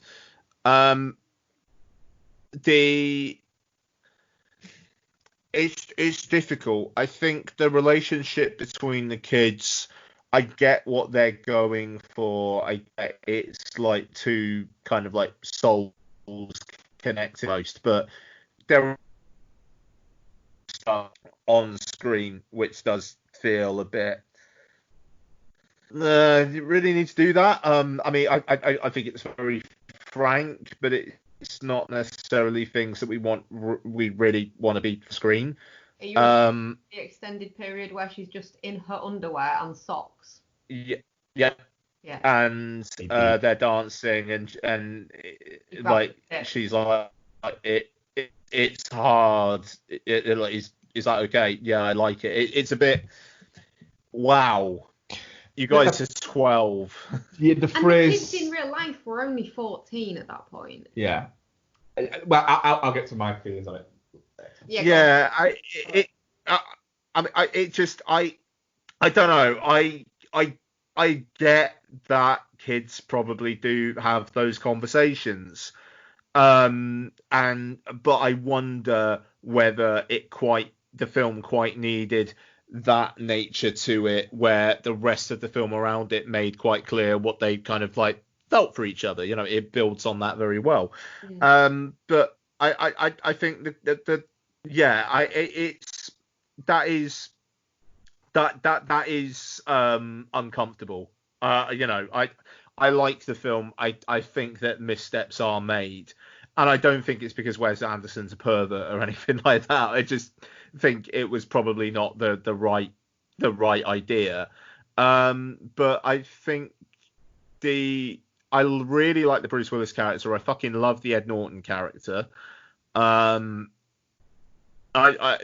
whole kind of the idea of all the adults having a sense of sadness to them that through the course of their interactions with Susie and Sam through the film kind of build into almost let them have each other and let's try and let these kids be happy. I think it's a really nice sentiment. And the fact that the scouts kind of come to that before the adults. Yeah, I really like it. I think it's a slight film. And I don't think it's one of Anderson's most like visually arresting, but I enjoy it. Despite some problems to it, frankly. Becky. This is the first time I've watched it since obviously we watched it when it came out. Because quite frankly I hated it when it came out. I like Wes Anderson movies in general, but the creepy framing of the children's relationship in this, I think, horrified me to such a point it blinded me to any positives the film may have. The way he treats her is horrible. That scene, extended scene, where she's in her underwear, and do you know what? Yes, children may have those types of conversations and interactions, but they don't do it in public. They do it in private, not in front of an adult crew. It was just wrong having that in there.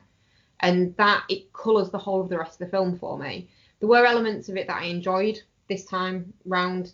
If I could, I was more able to kind of separate other bits from that bit of it. And all the adult stuff in this is good.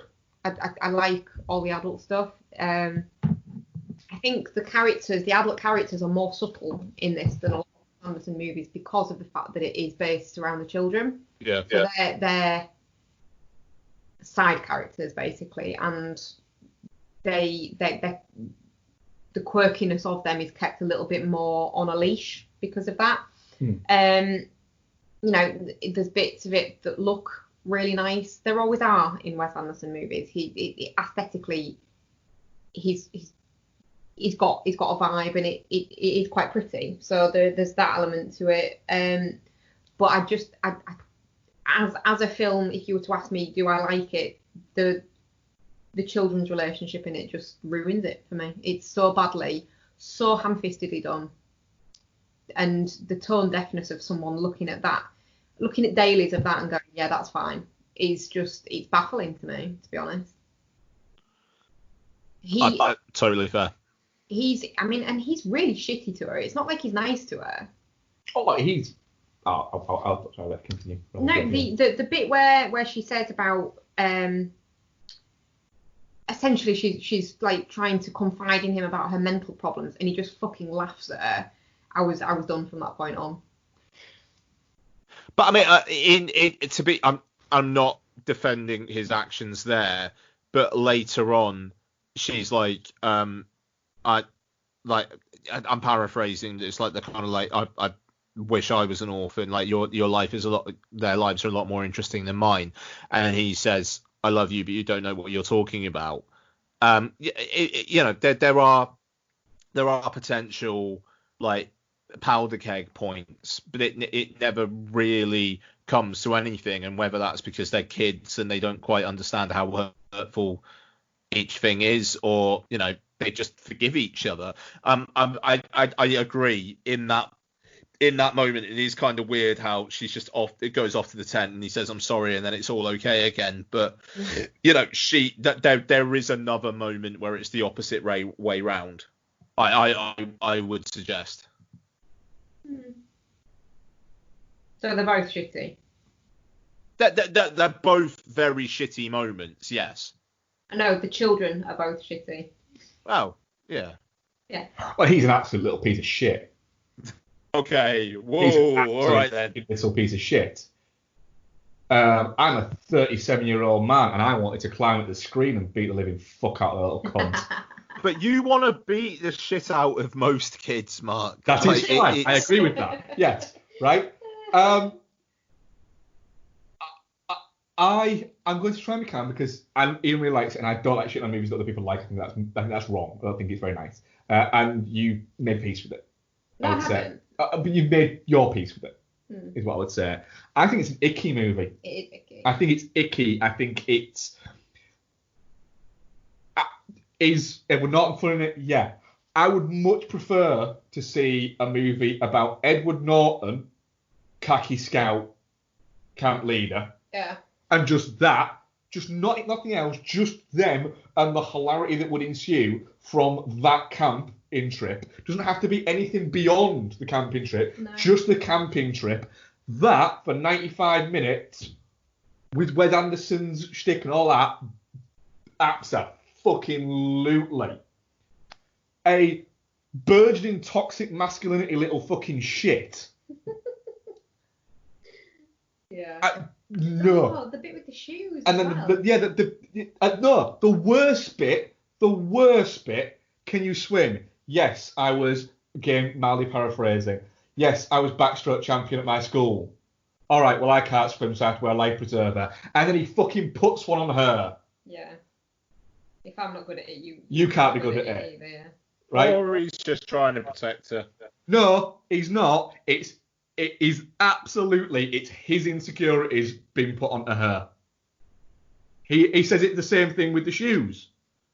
He's wearing shoes, she's wearing shoes. They're virtually fucking identical. And the first thing he says to her is, we'll have to go a little bit slower because you're in Sunday school shoes. And she goes, well, I'm not actually in Sunday school shoes. And it's like, fuck you, you little cunt. Yeah. They later say that she's in Sunday school shoes. Someone else comments. Inappropriate shoes, though. No, the khaki set, what is it? But they're basically the same. It's basically it could be a comment on the fact that their shoes are not that fucking different. I found him a horribly repentant little shit. Yeah. And you can see why nobody likes it. The story keeps on telling you that nobody likes him. And that nobody gets on with him. But then wants you to feel sympathy for him. But he does nothing sympathetic apart from be a fucking orphan. Yeah. Yeah. Like you're kind of supposed to get the vibe that they're both kind of. Sorry. So they found each other because they've got nobody else. She's not an unpleasant character. No, It all pulls back to the moment in a Social Network where Rooney Mara turns around to Jesse Eisenberg and tells him, "You're going to go through life thinking that people don't like you because you're a geek. It's not. It's because you're an arsehole." That is that fucking kid. Yeah. I can't get beyond that fucking kid. And that extended scene of her in her underwear with the socks back on to ultra fetishize it is just a bit. Ooh. It's grim, isn't it? Ooh. I get it, Wes Anderson. You can get away with this because you're Wes Anderson. But should you be allowed to? Any sort of. And then pausing her. Literally pausing her on a rock. It's icky. It's really, really icky. And it annoys me because the rest of it I actually quite like. Yeah. But I can't get over the fact that the central characters of the entire movie I just utterly despised. I don't find her unlikable. It's just him. I find her part in it unlikable because of what is done with her. I shudder for the relationship that they will have later on in life. Oh God, yeah. Yeah. That miserable relationship between Bill Murray and Franny McDay. No, I think it's worse. I think it's more than that. Yeah. I think he's gonna end up fucking convincing her fucking make a fucking OnlyFans or something and then calling her a slut for doing it. He's a horrible character. He is horrible. I despised him. Mm. I tried to hold it all back there. Genuinely did. The thing No. It's you take that. If you take the stuff put some other thing in that they're looking for. I don't know, someone's fucking dogs escaped or something. The dogs escaped. Yeah. That I'd like that movie. I'd love that movie. I like the other elements of the movie. It's just that ruins it for me. It feels like you watch the film and you feel like you need a shower afterwards. The problem I have, one of the main issues I have with Wes Anderson movies is I actually really want to like them because they've always got really good cast. If you explain the story to me, I'm always like, I'm fine with that. I just think that his quirk dial's turned up too much for me. All his films are too similar as well. You could play Wes Anderson bingo. But again, I don't mind that. I don't mind the fact that he has an aesthetic style and everything like that. Not just the aesthetics, but like adult women are always kind of bitches. Yeah. Again, baffles me that he's managed to get away. That the criticism some directors get over their female characters, and he gets away with it constantly with his. Parents are always bad. Yeah. Children are always precocious. Very mature and precocious. Yeah. But you like his films. I do, yeah. But I can forgive it when the framing device of the story isn't a creepy relationship between two underage kids. I just think that with Wes Anderson, I should maybe just stay away. Possibly. And then I guarantee when the fucking French Dispatch comes out, I'll go into it going, maybe this is the fucking one. No, because you like Tenenbaums. I like Tenenbaums. I really like Isle of Dogs. I like Bottle Rocket. I like Rushmore. I would love to like The Life Aquatic, but I can't. Oh, see, yeah, I can see it with Life Aquatic. I like it, but I can see why you don't. Darjeeling Limited is magnificent. I love Darjeeling Limited. You hate Fantastic Mr. Fox, don't you? Oh, with a passion, I hate it. Is it that you hate the film, or is it that he gets all these kudos for it and he didn't actually do any of the stop motion? That's part of it. What you're saying is, out of all his films, yeah, you like them. I like half of them. Yeah. He's not done that many. No. And I'm actually quite looking forward to the French Dispatch. Grand Budapest Hotel was. I now I don't know whether I hated it at the time, but really hate it, and I think I need to rewatch. You liked it. You really liked it. In hindsight, I hate it, and I don't know why. Maybe that's so pink hotel. Where are you on it? Moonrise Kingdom.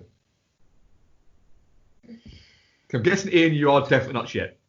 Yeah, I am, but I get it. I get it. Because I honestly don't know what rating to give it, because it's not a bad film. I can give it touching one. No, because it's not. It's not touching pop. The film itself is not the problem. It's that the disgustingness of how she's treated. I think I don't know. I mean, like, we could create another new rating, The Moonrise Kingdom, a film that, Becky on the Shrek. whole, is not bad, but has elements to it that make you not like it. Yeah. I think I covered that with fetishizes too. We've a new one, Moonrise. We have to add to our. What else have we got? So we've got Fallout. Yeah. Geostorm, Moonrise. There's another one. What was the other one we had? Suspiria. Was it Suspiria? Yeah. Not real Suspiria, shit Suspiria. Right. I'm definitely shit on this one. Sorry. I feel bad. I don't feel bad. Questions. We have a couple. Should we do our non-film one? Yeah, go for it. Do you know what this is? Okay. Have you checked? I had looked, yeah. Yeah. Do you know what it is, Ian? Not a clue. I'm fucking looking forward to this. Honestly, it's so insignificant that you're going to be like, what? But this is a loaded question in our house, isn't it? Not really. It is. Oh, shit. Jordan McGrath. What is your favourite type of bread? Mine is a nice sourdough. San Francisco sourdough. What's the fucking context? Like, it depends on what it's being used for. That is a good point. So, a bread that is used as a complement to a meal. What meal? This isn't, no. Let's say you're having a Italian stew of some description. Oh, you want a nice crusty fucking, like... Is that where you're going sourdough, the San Francisco sourdough? San Francisco sourdough, yeah. For that one, right. I want you also to think about for a sandwich. See, you're just setting me up now, aren't you? Yeah, fucking hell. Can I just say, for a bacon sandwich, that's the one situation where I say white bread is the best bread.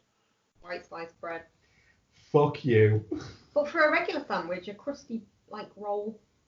What colour? White. We have this argument a lot in our house.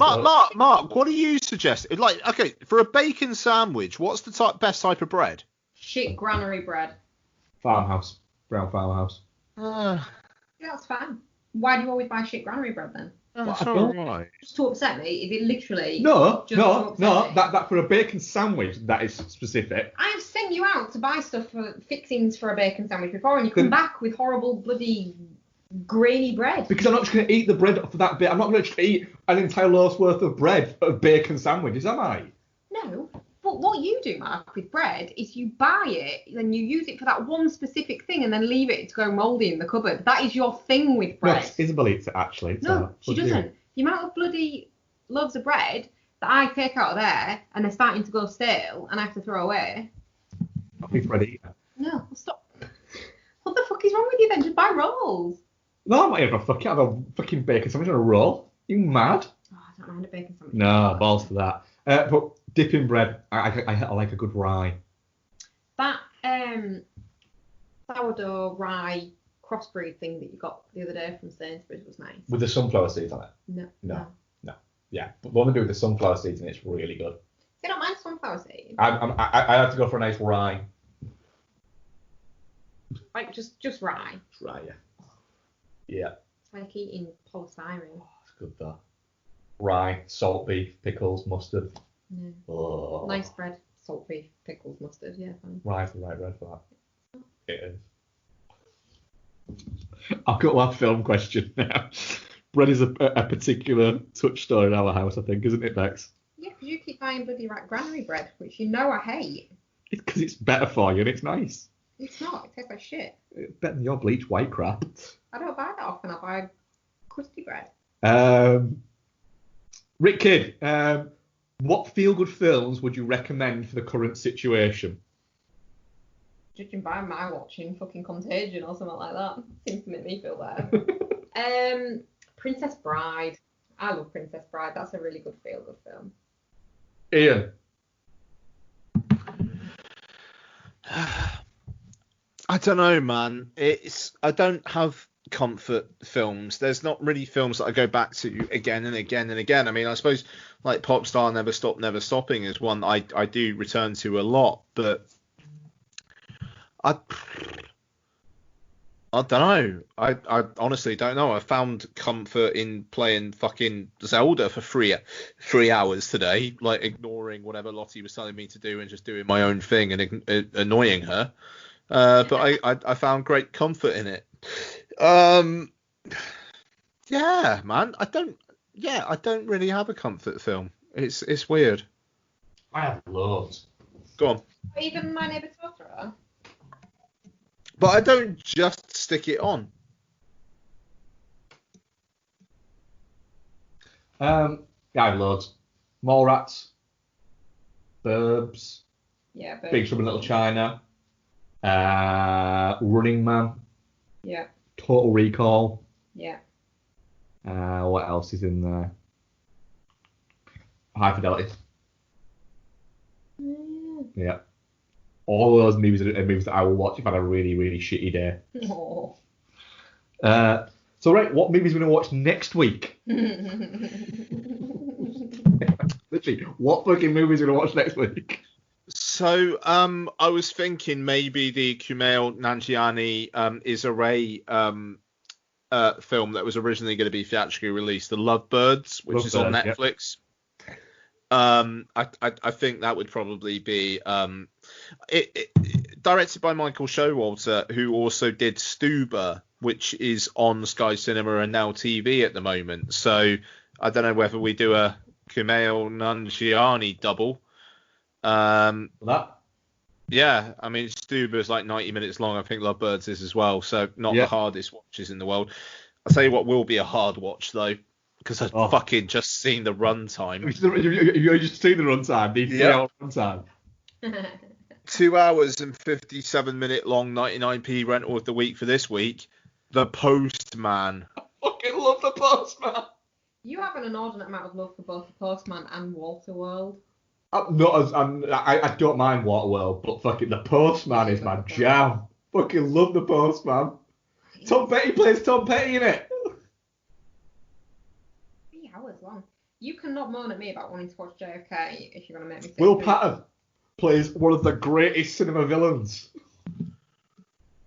It's brilliant. I like I'm so looking forward to this. Yeah.